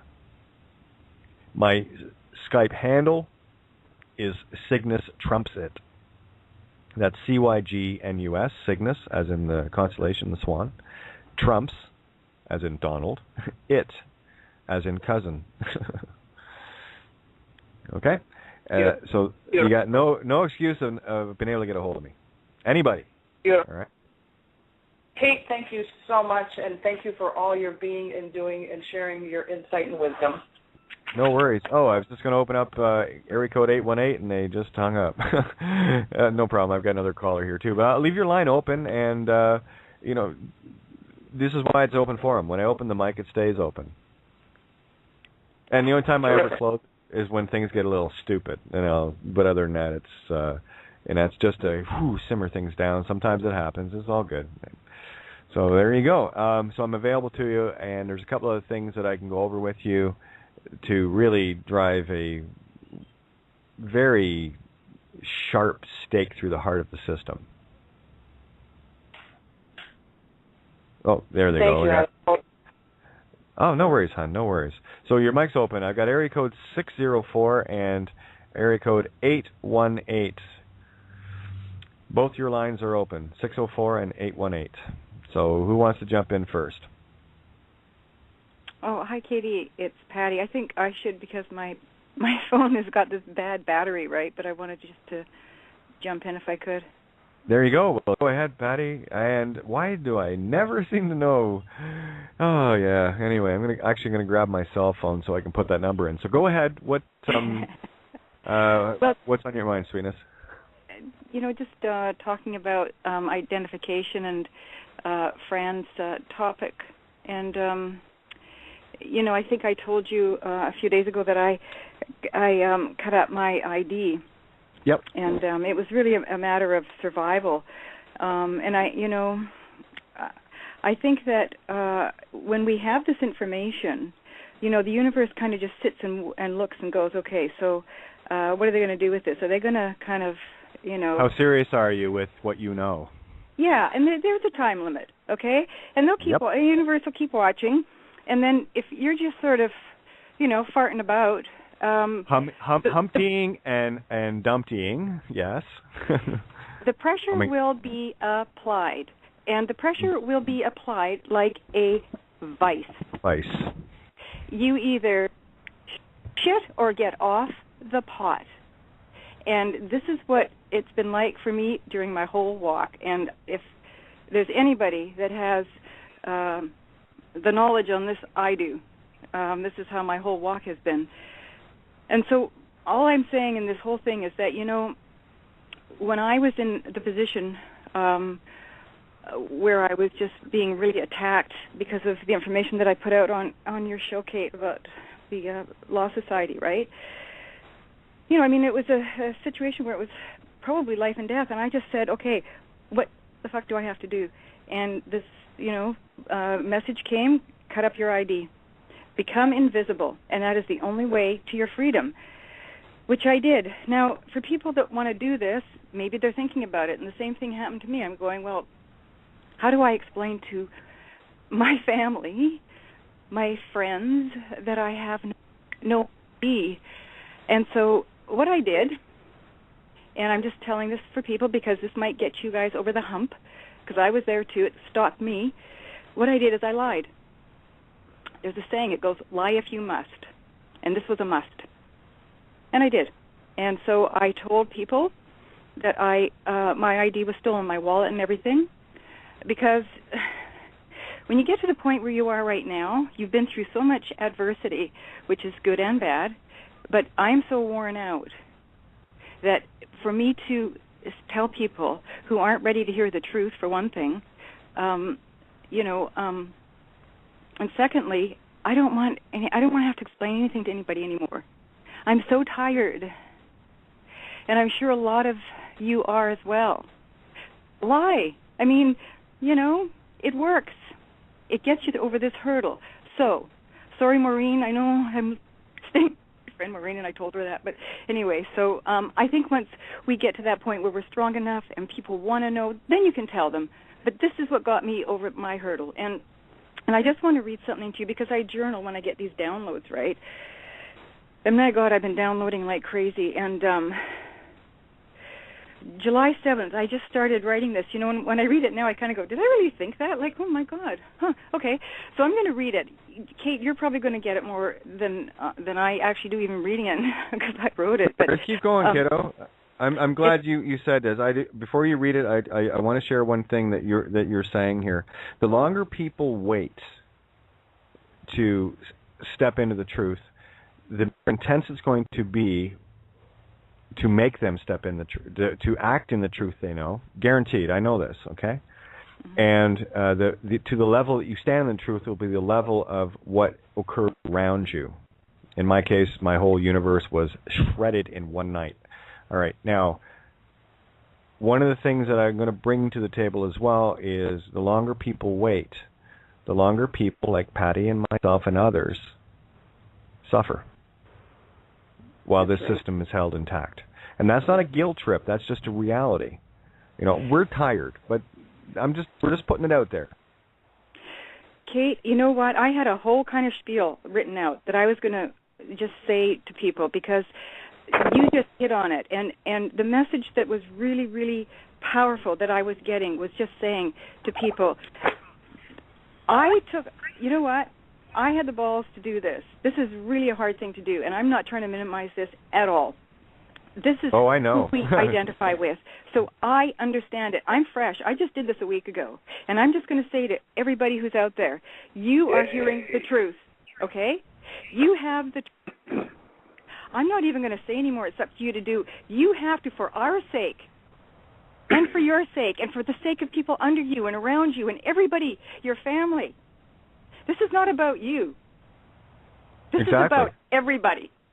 Yeah. And the sooner that you guys grab a pair of balls, get the scissors, and cut everything up, the sooner you're going to get free. And you know what? As soon as I did that, the universe showed me that there are going to be incredible miracles that are going to be happening.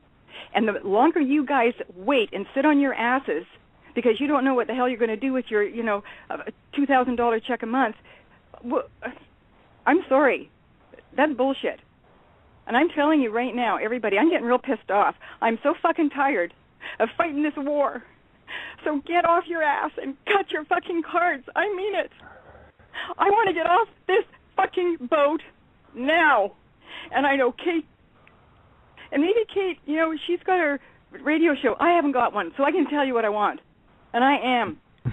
Cut your fucking cards. And you know what? You're going to experience freedom that is going to blow your mind. The universe is sitting there watching you, and you know what? The longer you wait, that vice grip is just tightening up every minute, every second that you sit and on your ass and do nothing. And I'm going to tell you right now, if you can't do it for yourself, do it for others. Well, yeah, here's the bottom line. This is why my kids and your kids and everyone else's kids are more important than anything in this universe. You, everybody, for me, because I wasn't going to leave this bullshit for someone else to take care of. I saw the mess on the floor and I grabbed a broom. That's all. And again, this is not about look at weed. Listen, you guys are here because you knew something was wrong. That's how you found your way here. You knew something was wrong. So why are you here? What level of responsibility are you willing to take? I mean, I've been without ID for 2.5 years now. I've been without any form of income for over 3.5 years. Every penny of my savings, what wasn't stolen, has been used. Okay? So I am, just like Patty now, actually, too. It's the threads, right? But this is the thing. When I see the resonance shining through Patty, and by the way, that was a great Kate bitch rant. I loved it. God. It was beautiful. What can I say, right? At the end of the day, to a point, and I've been where you are, Patty, and I'm at a point now where you're right, though, the truth, oh my God. You want these downloads, you want to see the universe, and you got to do something, you got to earn it. It's not a free ride. You know what, Kate, if just 20 of you, okay, just go in your heart tonight and just say, okay, universe, make me one of the 20. And put your hand up. Make a commitment and follow through and do it. And you know what? Just cut. Just go, okay, you've got your lie made up. You've got a little pillow to fall on. This is not so bad. I did it, for God's sake. Just do it. Be one of the ones that's going to stand out. And you know what's going to happen? As soon as you do, let's say we do 20. I don't even know how many. If they do it tonight, I'm going to tell you without any reservation whatsoever, unequivocally, realm shift. Tomorrow you are going to wake up and you're going to go, holy shit, what's this? Realm because shift. That is when miracles will happen. This has to happen for this shift. This shift is waiting for you guys to get your ass out of the seats and get your cards ripped up. The universe is sitting here waiting for you. Yeah. It's true. Yeah. And the longer you wait, the longer we wait, the longer everybody waits, the longer this whole fucking universe and this planet is in shit. It's your responsibility. So get on and get going. I'm real pissed off. I guess you could tell. Yeah. And here's the other gift too, guys. And then we'll bring the other caller in here as well. Here's the trick, guys. All you need to do, if you need a crutch, and this works as both a crutch and a baseball bat. You can use it for either. You can lean on it or lean on someone else with it. That's the joy of the birth certificate. It is the trap and the freedom in one. Just carry a copy of your long-form birth certificate. It's all you need, because you cannot use it for identification. You cannot. You cannot use it for identification. The only thing you can do with a birth certificate is go get identification with it. Cops can't accept it. Courts can't accept it. Judge bowed to me when I threw it across the bar. Actually, it was carried across for me. That was an apostille birth certificate from the UK. Cost me almost $200 to get that, by the way. I don't know about you, but I didn't have the money to throw around then. But you know what? This is yours. Keep it. Let me read you the letter I sent. Okay, here. This is how easy it is.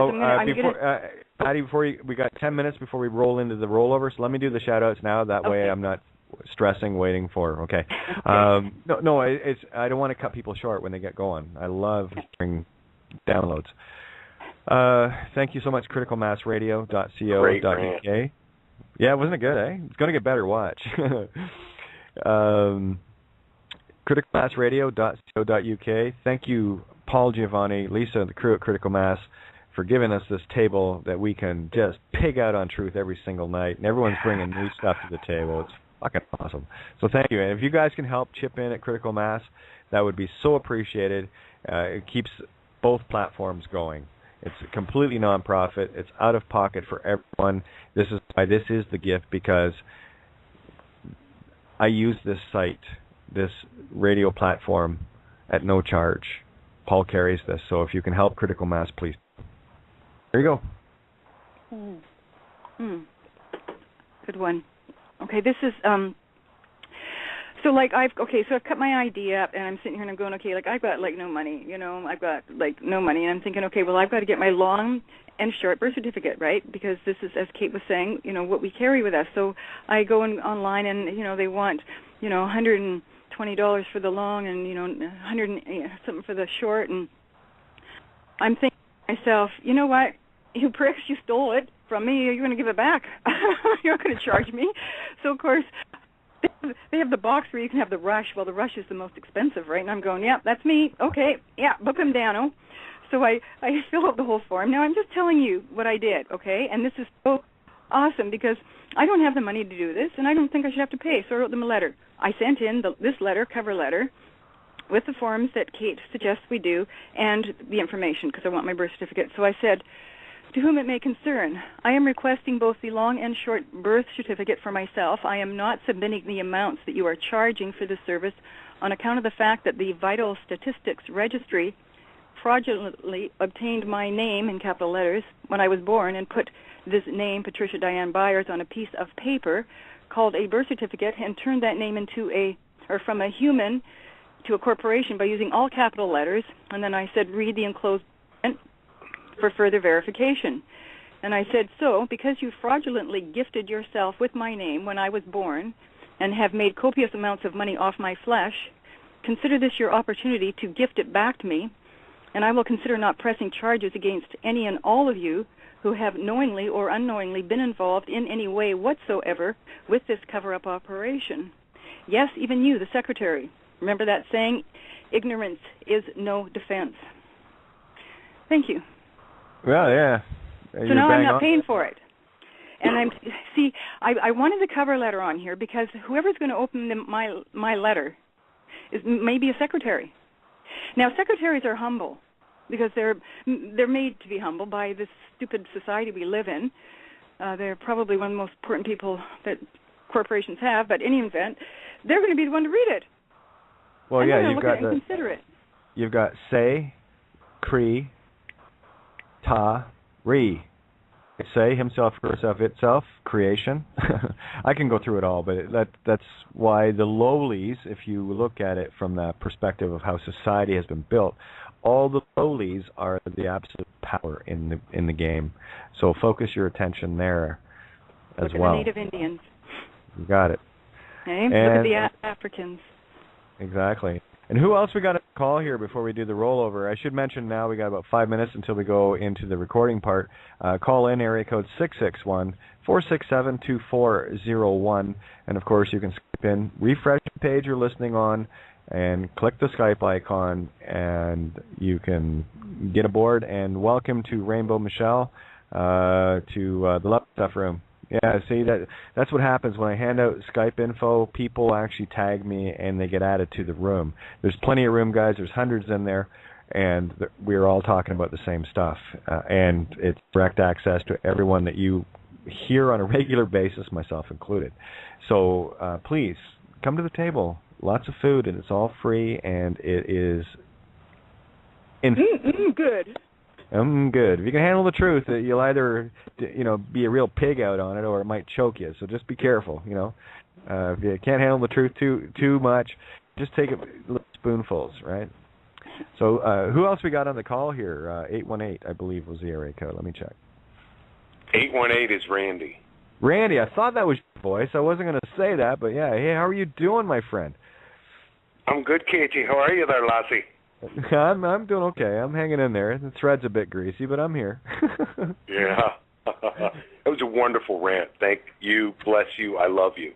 That was great. That was great. I had a good coach.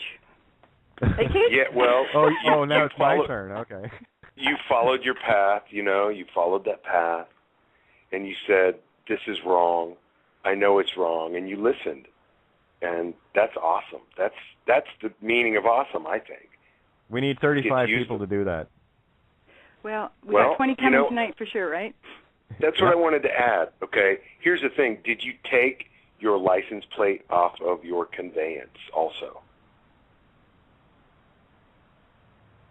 Oh, Patty? Yeah, you. Patty, do you have a car? Did you have a car? I don't have a vehicle. Oh God, no. Okay, that's where. And here's something else. Go right ahead. I was just going to jump in here because the car that I'm driving was procured a certain way, and it does have plates on it. But as Patty said, I don't go looking for fights. All I carry is my BC. And that's it. As far as that car is concerned, the only thing I put in it is gas. That's it. Work it out from there, boys and girls. there is well, of course, an engine recently, but other than that, nothing else. And I mean that on all paper levels. Okay. So I just travel around, and eventually, whatever the case may be, who cares? I don't have it in my universe, so I just travel. I don't give a shit. And here's the thing, because I have a baseball bat in my purse called birth certificate, and I know how to wield it. Right? I'm the last motherfucker they want to come across. I promise. Because judges don't like me. They get really scared around me. I know. I see it in their faces. I've seen it. 5, 6 judges. They don't like me because I represent too much information to them, too much accountability. And, of course, you put a couple of jarheads in front of me, I'll destroy the program in about 3 minutes. All I got to tell them is you're just a bunch of thieves. That's all you do. You walk around stealing from people, and you get little scraps of paper called treats because you're good dogs. You go around chasing cars and shit. That's what you want to do the rest of your life? Chase cars? Seriously? Seriously, you got nothing bigger planned, or is that suiting your 80 to 90 IQ? Come on, guys. Right. Kate, could I just read this July 7th download that I got? Because I think my phone is going to, die. Yeah, go. I just don't want to lose it I'm completely. sending battery energy to your phone. Me too. And if you do drop off, Patty, I will pull you in via Skype. So don't be worrying about it. It was just I was in a kind of a zone yesterday when all the clicks were going on. So, let's roll this. If you do drop out on the phone, I'll pull you back in through Skype, okay? Okay, thanks. Okay. So this was the download, and it was about our ID and sort of losing it and what happened. So I just wrote down that losing your identification is the last door to your finding your freedom. It's the last key. It's the last door. It's a big one, but it's got freedom written on it. And it's like the key that unlocks the door to your prison cell. It doesn't open it because we are now going in reverse. All it does is unlock it. And that is so profound because you're actually leaving. Anyway, I'm not going to explain it. This is how you entered the prison years ago. It was through allowing this identification to be taken. We gave it up unknowingly. And we have all backtracked now. So now we're at the point where we are right now. We've all backtracked up to this point. This point right now is like the quickening. This is the quickening, and this is why everything is. Look at what's going on, all the energy in the world. Look at these people coming out in masses, and this is the quickening. So once you cut. Once you make that decision and you cut, right, Katie? You cut the umbilical cord. That is cutting your identification. Well, you're the director. And push you out. When you don't like the scene, what do you say? Cut. So stop being a director. Stop being an extra. Yes. So true. And it says, so now we have to reverse our way out. So we unlock the prison gate that we got locked in when we gave our identification away. The only escape is to lose your identification. Lose the then id you become entity. Invisible. And this is for Fran when she called in tonight. This got me stoked. I'm like, you know what?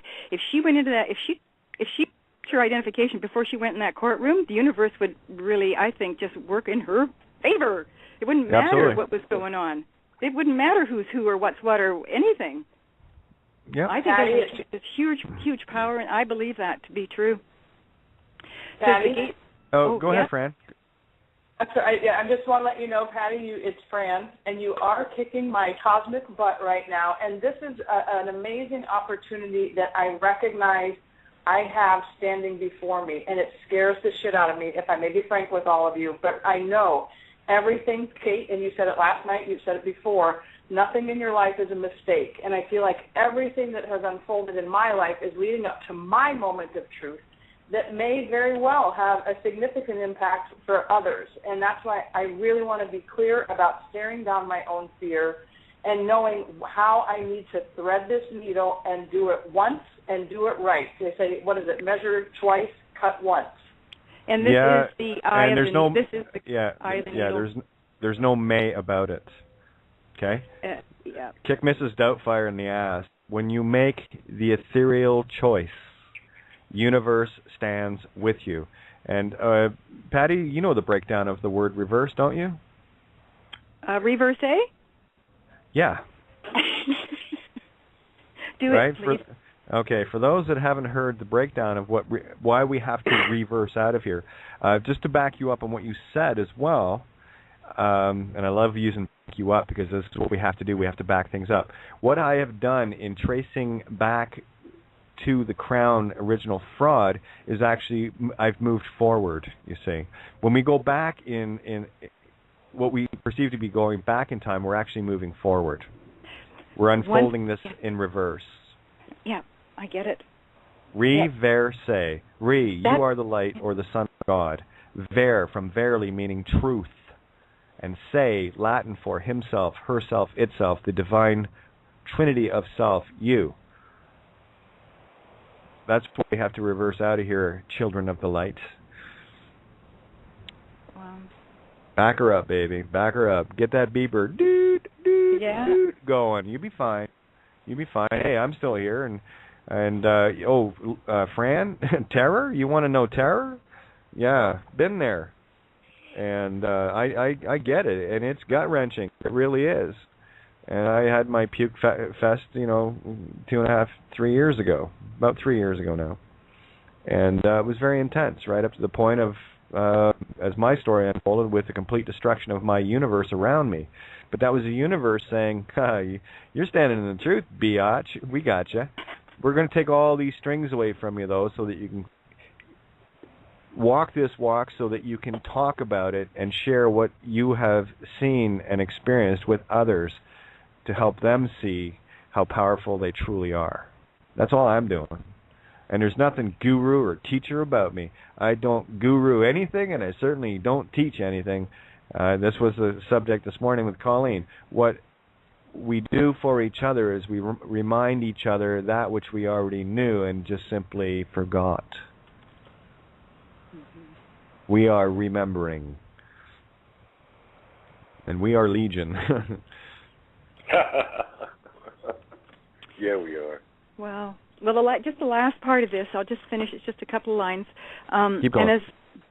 And as I think Fran was saying about the eye of the camel going through the eye of a needle, like this is what I heard. But I think this is what this is. If you've got your identification in your wallet and hanging out of your purse and everything else, you ain't going to get through there. And what happens? This is crazy. It's just like birthing, right? Because it's this really, really extreme pressure. Just like this going through this eye of the needle. But what happens is when you finally birth and you're released, that is when the gates of heaven open. So you go from extreme. It's just reverse. This is the reversal. You go from extreme pressure, that birthing. Oh my God! Whoever's had a baby knows, right? And as soon as that birthing is opened up, as soon as that idea is cut up, okay, as soon as you've gone, that is when you get through the eye of the needle. That's when you get birthed. And that is when the heavens are opened. You have now entered a huge area, a huge space. That is an allegory to the gates of heaven opening them up. And it says that they will open because they closed. Yeah, they closed when, we didn't become slaves. I mean, we did, but it was more that that we lost we gave our identification away. I mean, we just had, and that's when we had no support. I mean, we were pulled away from our Creator because our identification is in our Creator. So it's, it's sort of the flip side of slavery. We kind of left when we gave away our ID and giving away our ID, and we've become idol worshippers, you see. So here we are following this fallacy. Oops, did I say that? Anyway, that was kind of the end of that. Fallacy, for those that haven't heard it before, is, if something is a fallacy, it means it's dick worship.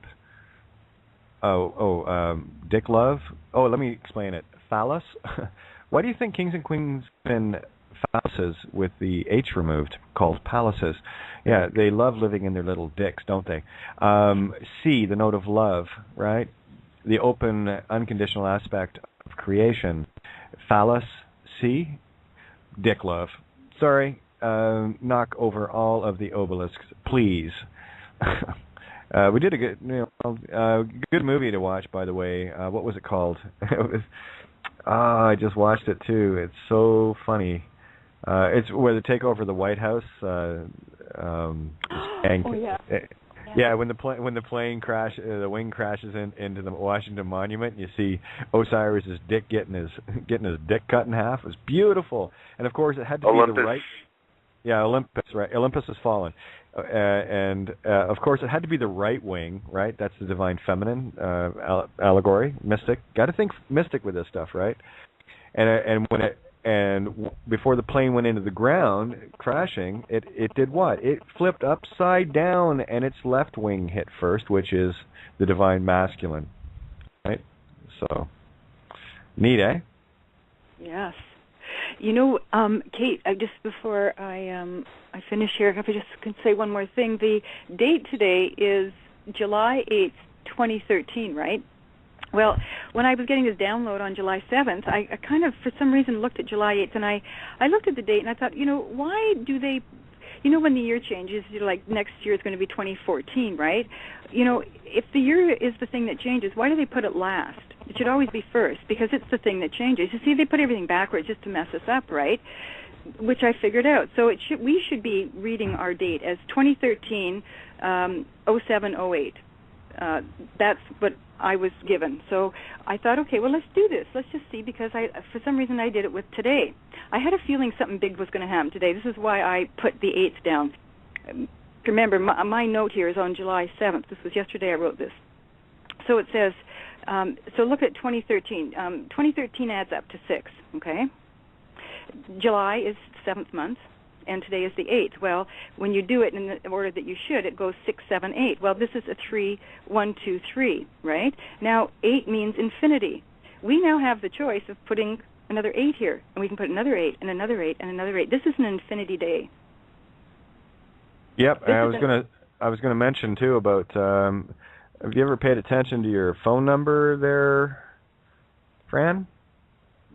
First thing I noticed about it was you've got. 818. No, it's that's Randy's. Oh. Without giving the number away, you have consciousness yin and yang.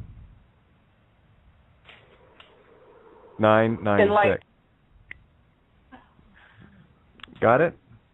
You have a very critical. Let me just make it simple for you. You've got a major role to play. Okay?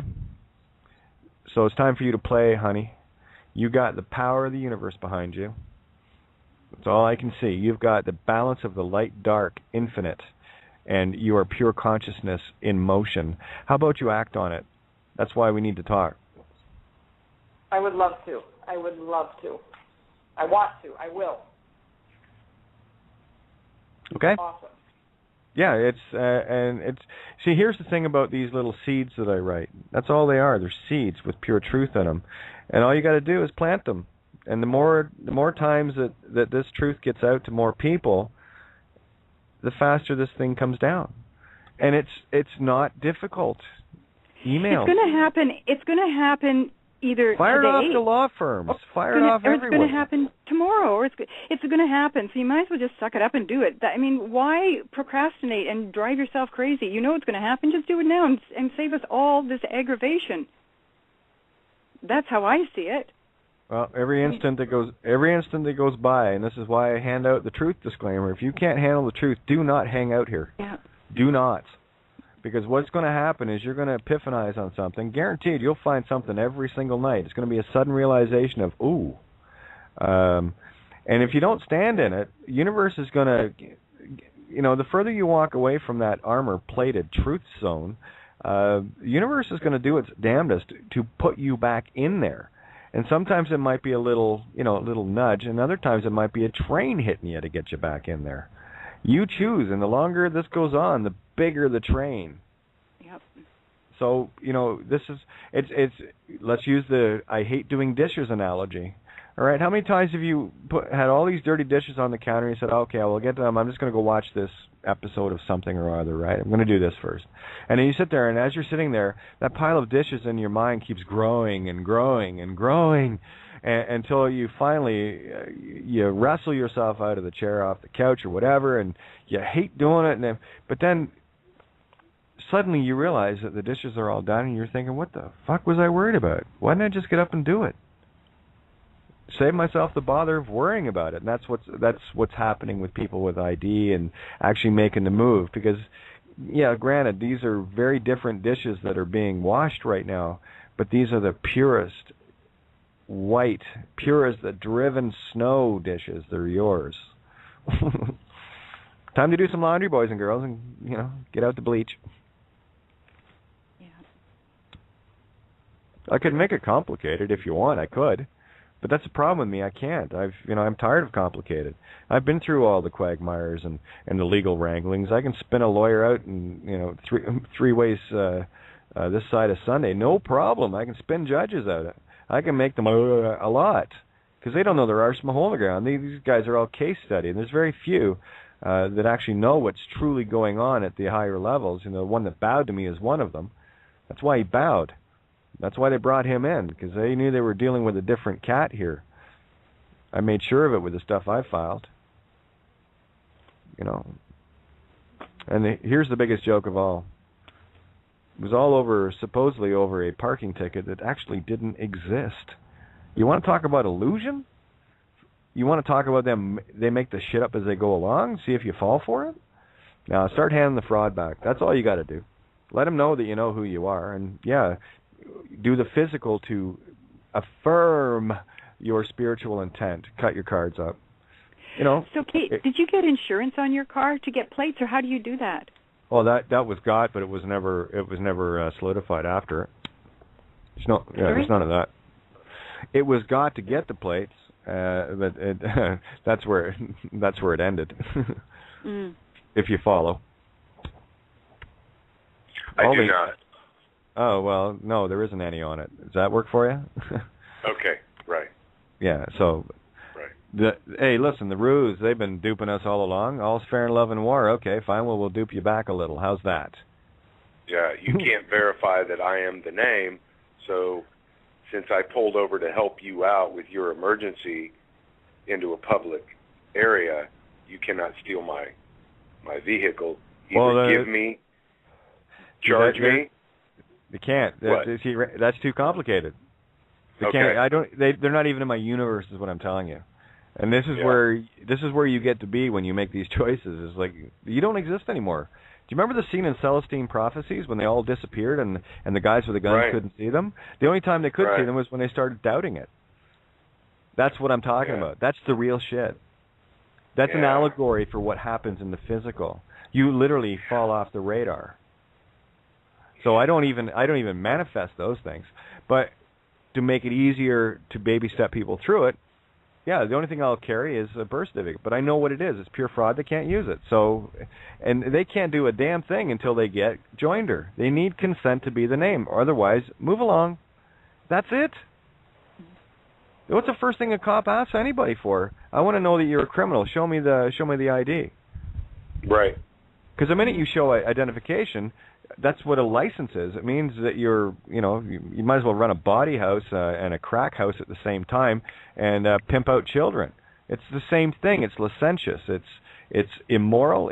I went through all the definitions that was shared to me. I think it was Sunshine that shared it with me. Right out of the dictionary, and I'm reading this going, oh yeah, there we go, licity, and I read it out of Black's Law, and right below licity is license. And it even says in the license. Do you want me to read this to you guys? Here, let me grab Black's Law. So, Patty, take the floor for a sec. I'll be right back. Yeah, I am, because I want to say something. But it's interesting too, because license has the word lice, and police has the word lice. Well, lice are, come on, it's a little strange. Horrified, Patty. Because I always, you see the police cars going by, and I know Kate has said that when the lights go off on the police car that's red and blue, the male and female energies. Yeah, it's conflict. Yeah, isn't that? Yeah. I mean, when you see that, you think, oh my God, it's amazing. Mhm. Yeah. Again, this is and what happens when you put red and blue together? Finally, when you get them out of conflict, you get violet, purple. You get consciousness. Okay. So when you see the flashing red and blue behind you is because you're still out of balance. When you get into balance, you'll never see that again. That's the magic of this place. All right. And you see here, we've been taught to doubt ourselves so much that we don't even think that magic exists. But that's what this place is all about. How do you think it got here, for crying out loud? So here it is, nicety from ecclesiastical law. Oh, by the way, if a minister or a priest has a license, what are they? Well, they're criminals, right? The legality of an act, especially of a sacrament, okay? Nicety is distinct from validity in ecclesiastical law. Although an act or some part of it may be illegal, I'm going to read that again.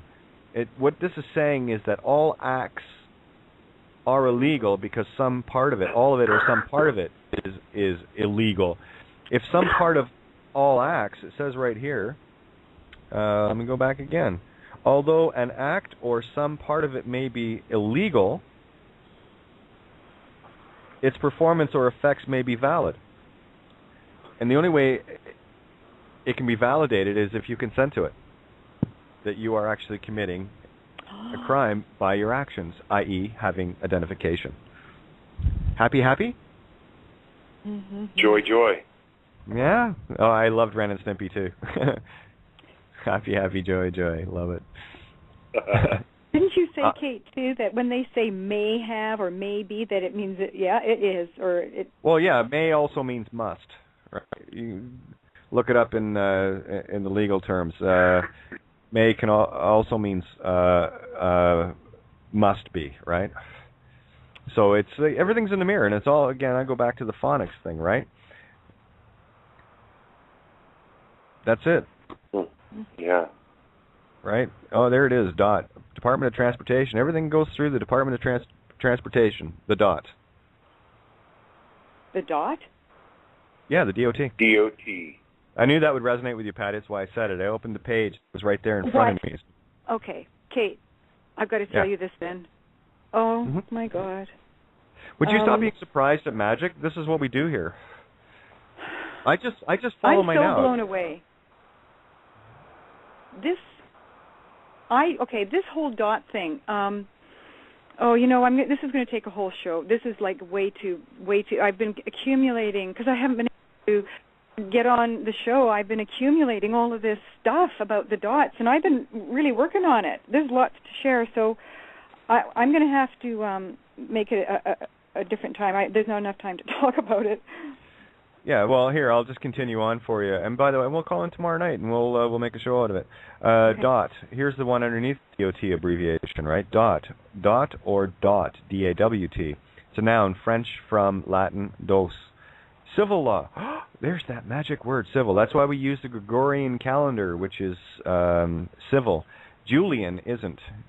See, they not only messed us up for a year, they messed us up by 13 days.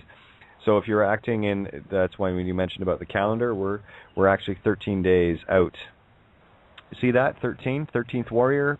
You've heard me mention that maybe once before? Okay. My sarcasm's getting better. So civil law, which means this: dowry, the property that a woman brings to the marriage to help with marriage expenses. The income is usually controlled by the husband, while the principal remains the wife's separate property. That's why they went after the feminine, okay?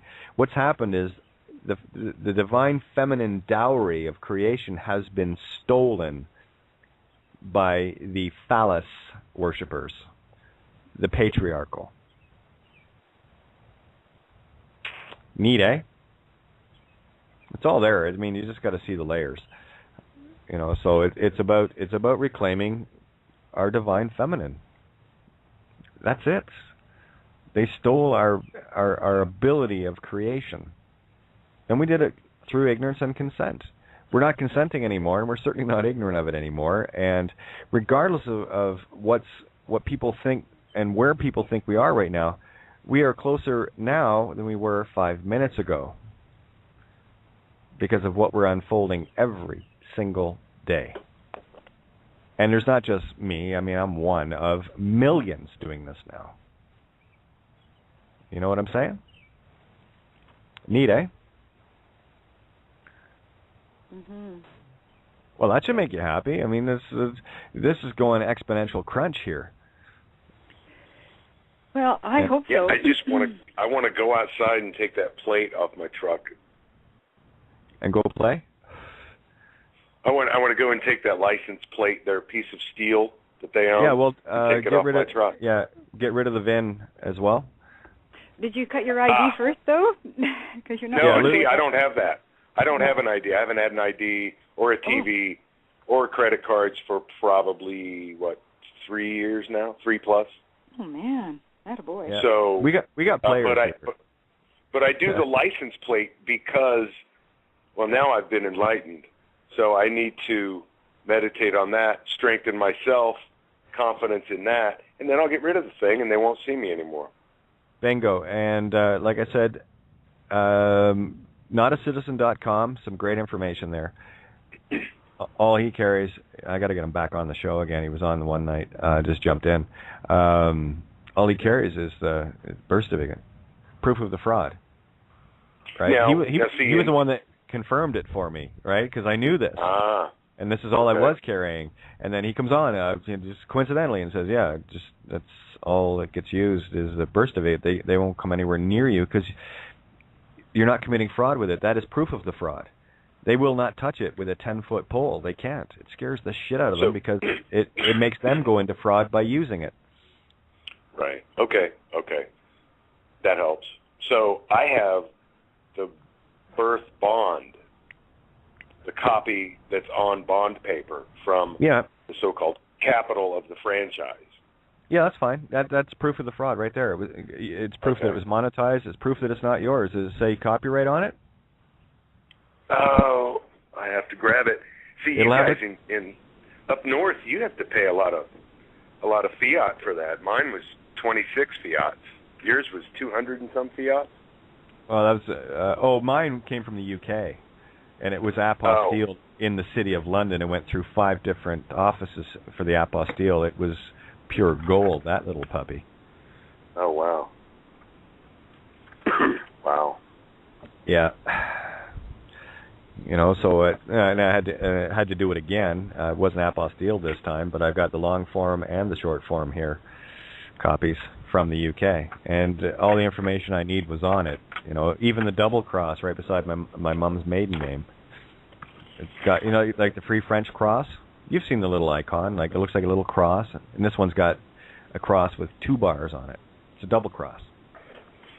So they double cross the feminine, right? Well, let me ask you this then. Sure. How does one, since they're going to stop every conveyance at the at each fake country line or country's line at the border? Yeah. How does one enter the next country and leave the one without that so-called passport? Well, that's kind of what I'm working on right now. So, okay. Again, I play a bigger game. I don't deal with one border. I deal with them all. And I'm always after the one ring that rules them all, the one ring that goes through the bull's nose to go, come here. Okay. Now we understand each other now? Yeah, I thought might. Yeah, go ahead, do it again. I'll give you another tug. You know, and that's all it is, and it's done in complete peace. And please, when I say these things, I'm being facetious. I'm just making fun, making light. It's, you know, it's a no harm, no foul. Again, we're dealing with very, very ignorant people that are only trained to a certain level for a specific reason, to keep them dumb and resistant, right? And if you want to hear some great calls about resistance from these individuals and their willingness and ability to lie, of course, always, especially when you get someone that's actually got some knowledge, or their complete imbecility, grab a few of Mark Hollywood's phone calls from his YouTube channel.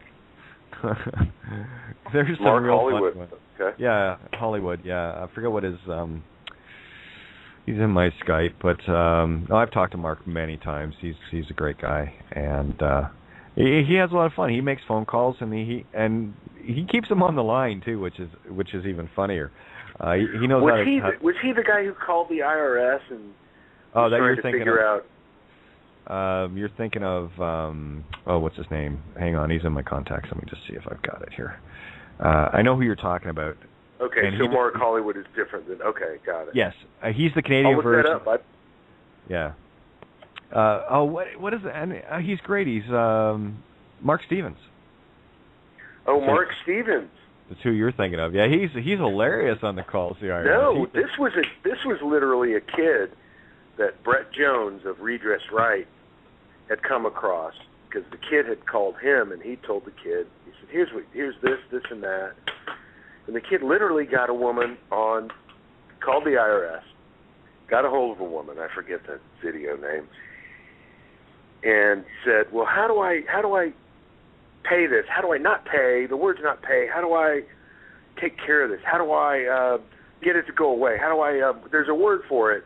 And she said, well, we call it remit. He said, yeah, how do I remit all this? And she told him all the goods. And it's on YouTube. I've forgotten what. Oh yeah, if you find it, Randy, I'd love to have a look at it, because there's always little gems to be found. Here's a note on the Skype chat from an individual. They write, I had an assistant DA pull out a driver's license application and pound on it like Clinton on a podium, where it asked one to check the citizen box and demand to know if I signed one of these. My retort was, citizenship is not obligatory. He withdrew his complaint. It's beautiful. I mean, that's it. I mean, that's a beautiful vampire stake right through the heart. You see, the thing is, most of these people you're going to be dealing with in courts, especially, they're imbeciles. They only know how to work case law. That's why they go to Yale and Harvard and the rest of it.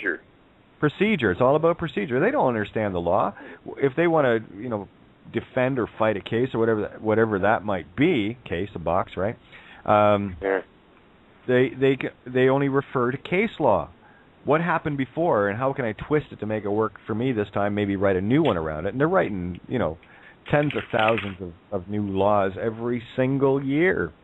It's probably in the millions. I mean, last check I had, there's over 65 million laws on the books. Are you kidding me? Okay, we'll tell you what. If you want to claim to be a lawyer, and I'm not dealing in practicing, I want a real one.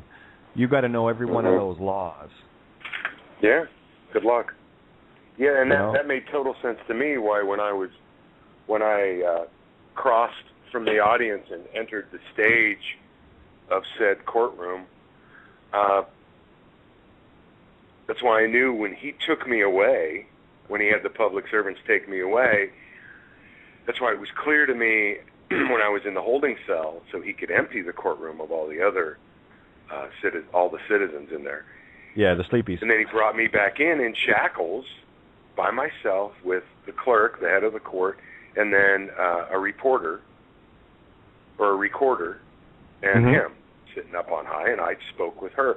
Because in that time that I was in there, I slept and I did a little meditation, and it came to me that they need the name. They need to set an example. If you disagree with us, we'll do this. What we've done to this man here, that's what we'll do to you. You don't want that. And then it's all fear but no one stays around. Yeah, it's all just fear porn. No one waits around to see what happened to that guy, because we've been taught not to care for one another. Yep. And I'm not saying it's their fault. No, I'm just saying that's what's done. You nailed it. This is what I was talking about at the beginning of the program. When you're out trying to beat up a pedophile, that pedophile came from the very same system that we did. And if we're using the system to beat up our fellow beings that are degraded because of this system, what are we doing? We're still beating ourselves up, and it doesn't make sense to me. That's true. It's all backwards. These are beings that need to be cared for, because there's something missing. and it's our fault. We got to stop blaming outside of ourselves. And this whole idea of, well, we got to, set up our own court and this and that, that's vengeance, guys. And we're just beating ourselves up. What we need to do is just bring everything into the light. The intent will shift it for us. We don't need physical solutions for spiritual problems. It doesn't work that way. It works in the mirror. You want a physical solution? Well, you got to fix your spiritual ass first. You got to take the cause back, instead of being an effect and thinking that you're being caused by beating somebody up, by doing something in the physical realm to them. As above, so below. So what we're doing is manifesting the same thing as above, creating the war in heaven, as it were.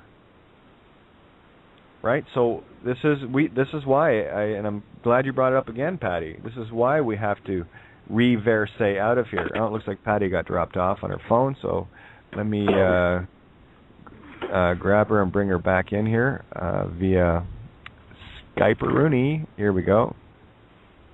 And we'll do that.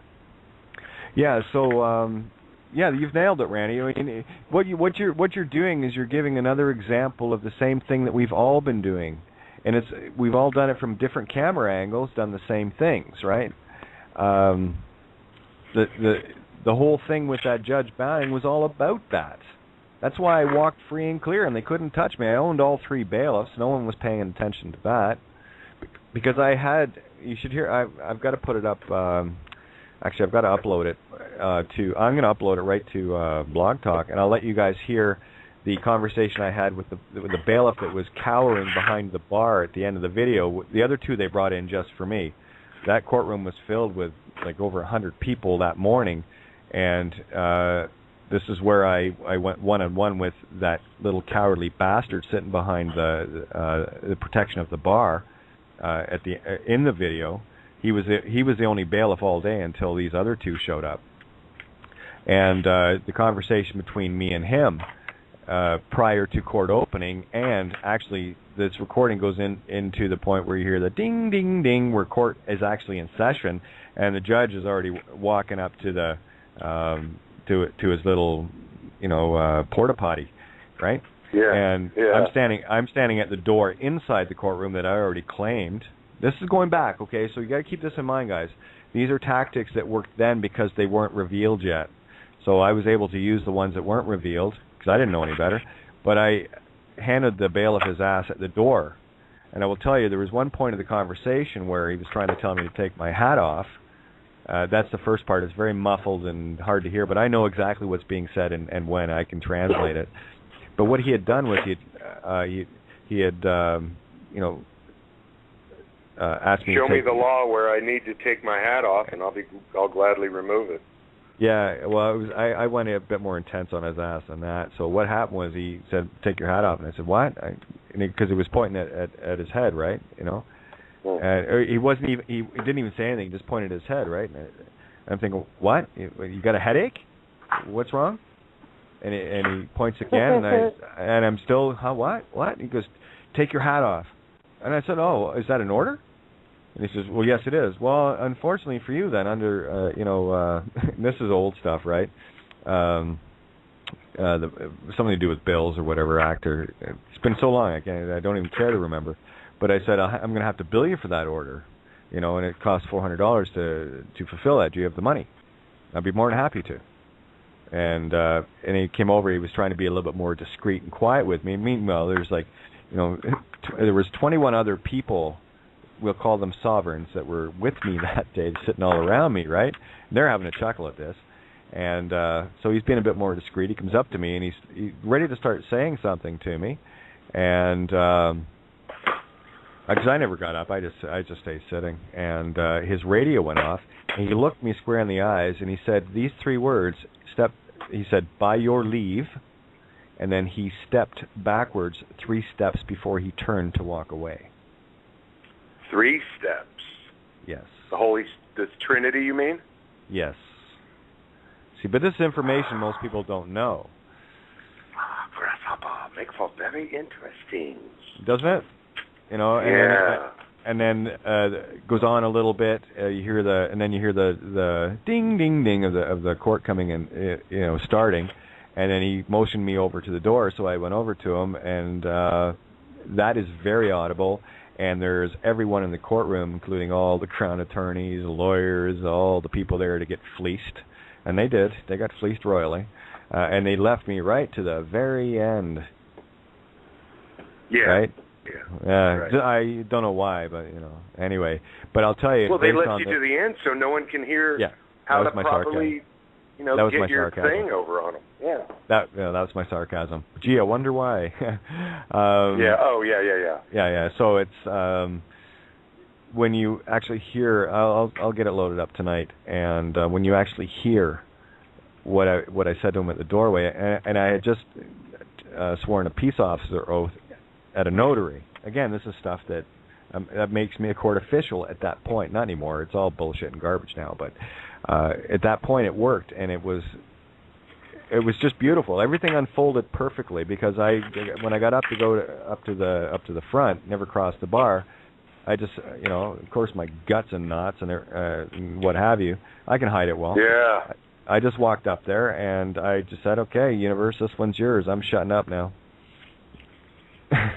and it just unfolded the way it did because I didn't, I had a sheet of 23 or 24 different, I think it was 23 actually, retorts that I was going to, whatever the judge came at me with, I had an answer, right?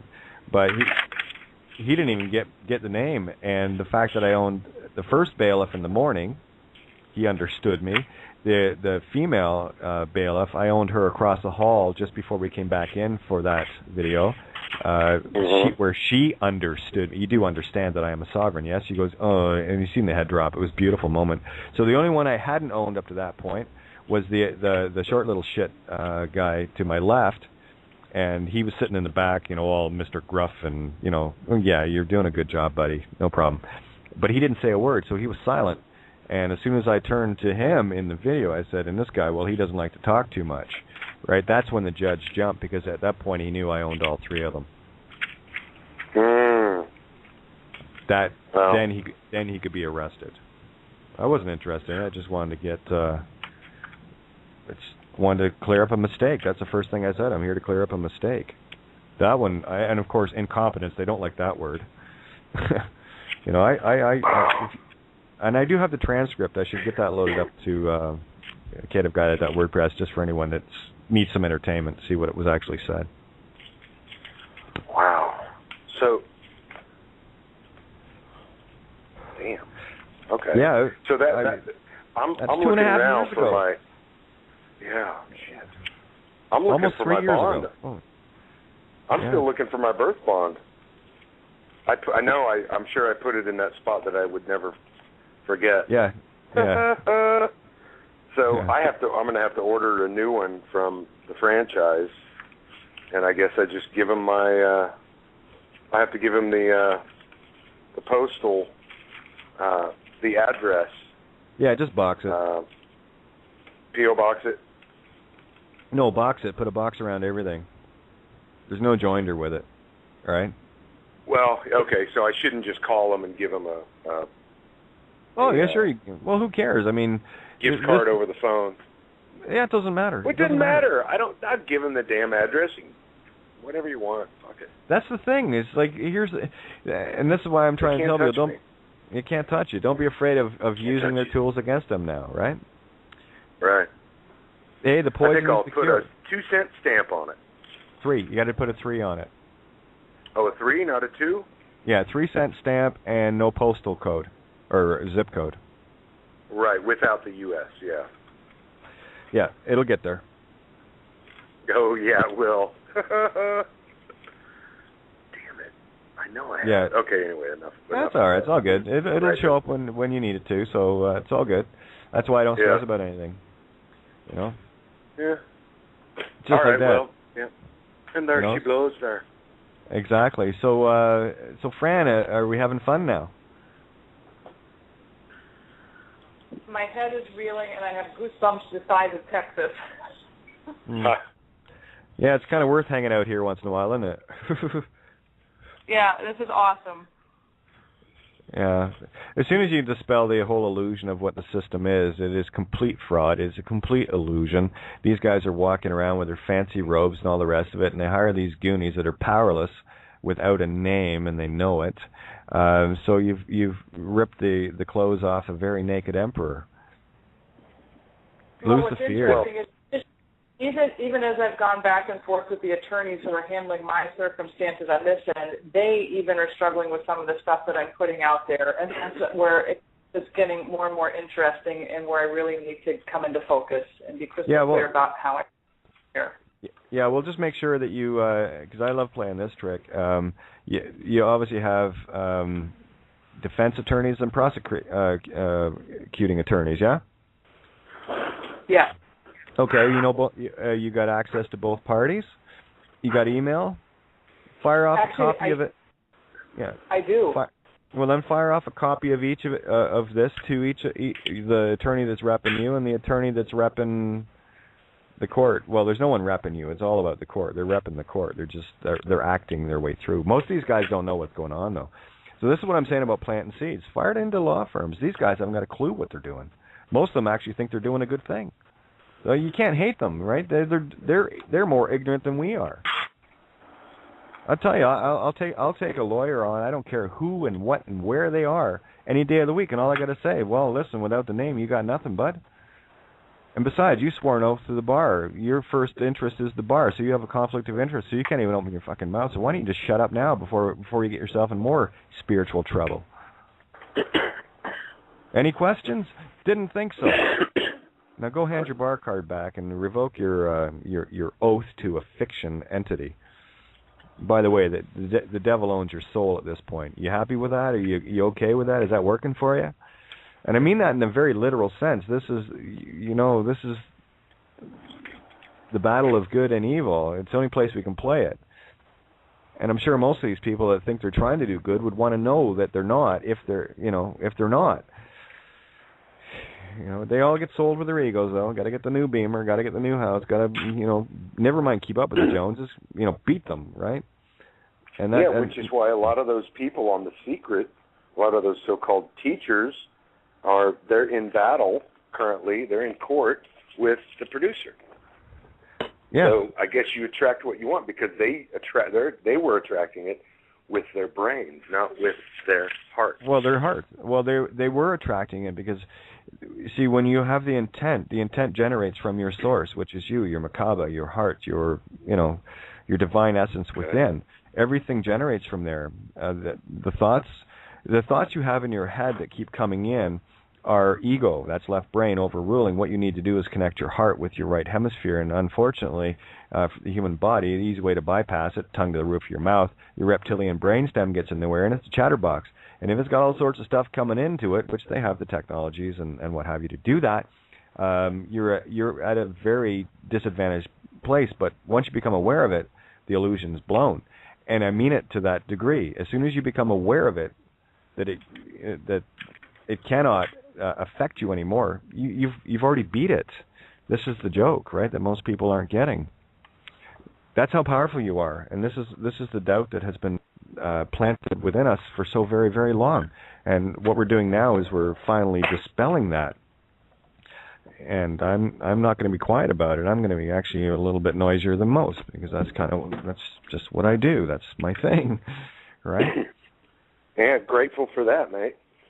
Well, I'll tell you, this is the whole game here is pointless until you wake up. Otherwise, you're just going to keep going circular. The thing that helps me the most, though, whether it was speaking with Brett Jones, whenever I would speak to him, after that I'd be on a tear. I was like, okay, great, because our spirit's connected. And that's what this is. That's what's great about this. You're connecting with others, and you're getting these reaffirming voices in your head. Mm-hmm. People saying, no, you're not nuts. You are nuts in that good way, yes, but you are on the right. You are on that path. That is correct. Why do you think Everything I do this 7 nights a week? Yeah, well, bueno for that. It's a continuous flow of get her done. You can always turn on at one point during the day. You can turn on something that's going to reaffirm everything you already know. That's why I do this 7 nights a week, and it's a grind. For me, it's such a huge help. You know, when you hear, because we are alone a lot. That's why I do what I do, my friend, and it's not for any kudos or credits or anything. The reason why I do what I do is because I wish there was me doing this when I was doing it, and there wasn't. So I know what it feels like, and it sucks.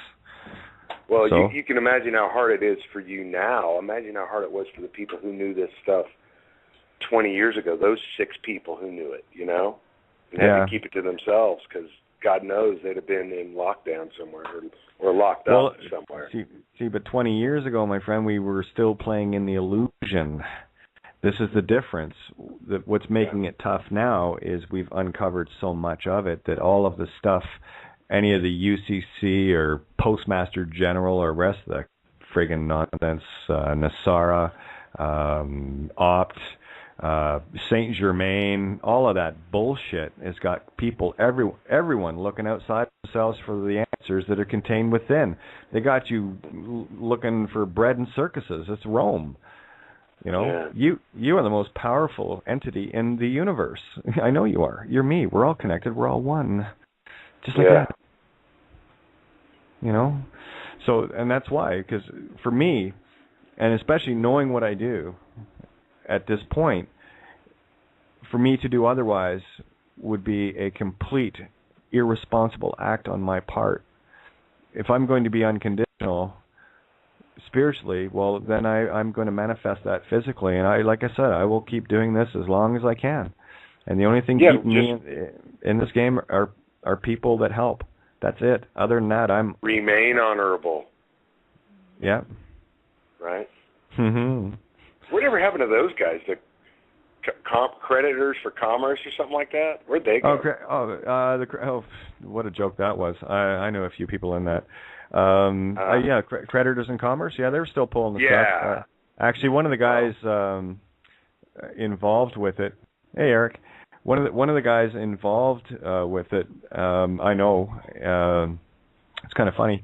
I knew a few of them, but one in particular ended up getting a check from the IRS in excess of $100,000, and people are going, "Oh, wow, ooh, ah," and then of course, not long after he got it, he started getting letters about, you got to pay that back plus interest, right? And it scared the living shit out of him, and it kept him, reeling for a while until eventually he got like a letter of forgiveness of it or something, because something else had turned up. So, but again, it was just another universal test for him to see would he be relieved with that, or would he be foolish enough to go and try it again.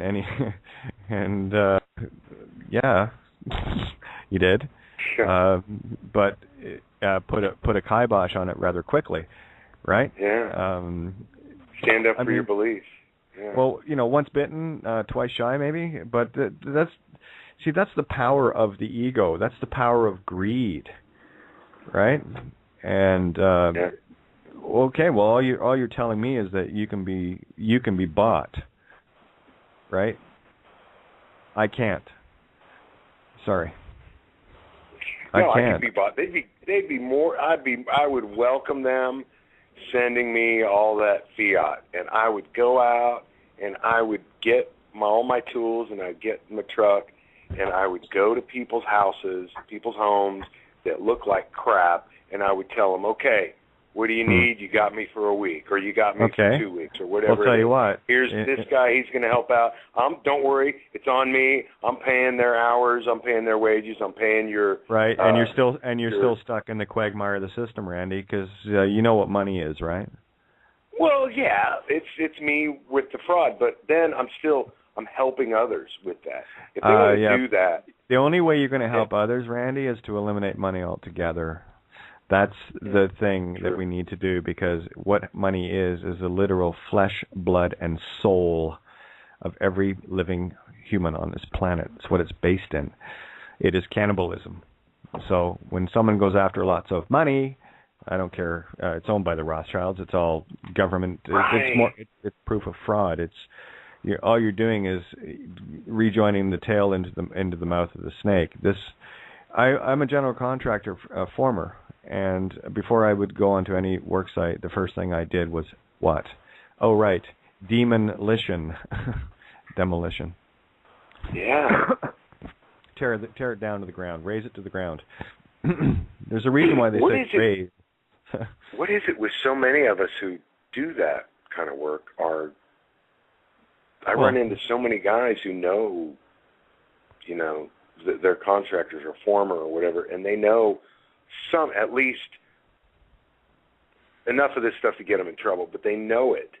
Well, what about the fact that maybe perhaps some cool Jesus was a carpenter? Yeah. I'm a master carpenter, so see, the allegory fits, doesn't it? Yeah, there does seem to be a pattern, doesn't there? Mm-hmm. But Randy, what I wanted to say, because I listened to you just now, your sudden enthusiasm for going out and giving your services for free, whilst you paid for the team behind you. You've got that heart. You want to give for free, and really, I suppose most of us do. So the question is, well, why don't we just do it then? Bingo. Yeah, and that's what I was thinking when Kate said that. When she said that was just that you know what's holding you back, man? Other than I'm working with my brother, helping him 65 hours a week, but still, Yeah, but isn't he likely to be the same? If he won $1 million, would he say, you know what, I'm going to go and do this for these people and help these people for free and give them this and give them... If most humans have that mentality, the money loses its value, right? Well, the twist is the sickness around money. We are naturally willing to help each other, but they fucked us over with this money and this mind control shit, right? So what we need to do is recognize that. Your reaction proves that you're mind controlled by money. You want to do it only when you've got the money to do it. Hello, we can do it now. Help each other now without their money. Yeah, you're right. And that's... wow, thank you. Thank you. You are a gift. I love you. That is excellent. This is the program, right? You see, you as a divine absolute creator of everything in the universe, I know because you are me and I'm you. Right. Now there's the difference between you and the program. Cool, huh? And that inner voice, that inner voice you heard talking was you saying, hey, excuse me, wait a minute, who's in control here? The TLB or me, right? Yeah. So I'm hoping that one gets actually into main speak. Tricky little bastard, the TLB. It's so funny. And still, well, the girls can call it the tricky little cunt if they like. That's also absolutely. a good one. And there's that tender loving care, TLC. Yeah, that works for me too. Yeah. Well, the C works for men and women. Yeah. Yeah, it does actually. Yeah. Again, and of course, as I've outlined before, the two words that would be considered the most vile are actually two of the most precious, beautiful sounds in the universe, and they turn them into curses. So that's the word fuck and the word cunt. Those are actually beautiful sonics. Isn't that neat how they've done that? They flipped everything over. Isn't it great? Mm. Yeah. Well, no more hooked on. That's why I brought it up again, Kate, because it's been quite a while since we touched on that, and I thought that was an opportunity. Yep. It's hooked on Phoenicians. Yeah, exactly. Everything's phony in the Phoenicians, right? And that's where the assumption and presumption comes in. That's why silence is golden. Until you know how to wield the forked tongue, shut up. That's how it works. But we got ours about 2 minutes left here. So I'm gonna run a song just because I always like to see what words it ends on, like last night. This is a great game. So what I'll do is I'll say thank you to everybody, and we'll catch you guys tomorrow night. Fran, don't forget, you've got all the contact information. I'll look for you on Skype and or just text or whatever. And looking forward to it. And Randy, always great chatting with you, my friend. For everyone, please, especially in the U.S., the us, go to notacitizen.com, get yourself over there and hang out for a bit, do a little bit of reading. There's a guy who knows his shit, okay? There's a few of us out there. All right, so on that happy note, I will say thank you, everyone, for tuning into Outside the Box. Here on Critical Mass Radio Online, of course, the main page will be on tomorrow from 1 to 3 p.m. Eastern Standard, 6 to 8 p.m. Greenwich Mean Time at criticalmassradio.co.uk. So we'll see you a couple of times tomorrow. Glutton for truth. I'm such a pig. All right, guys. So we'll catch you. We'll catch you tomorrow. Much love.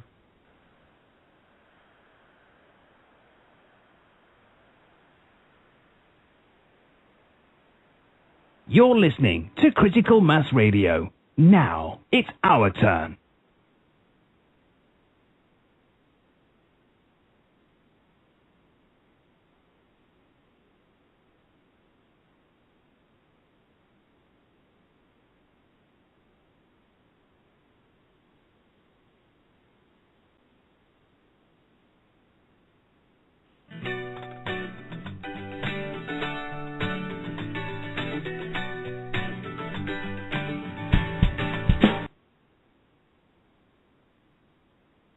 Actually, one sec, guys.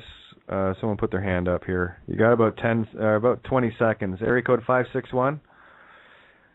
You popped in last night, and I didn't get you. Area code 561. Nope. Okay, they're gone. All right, here we go. Halfway home. Love you guys. Good night. Video provided by VerdictProductions.com.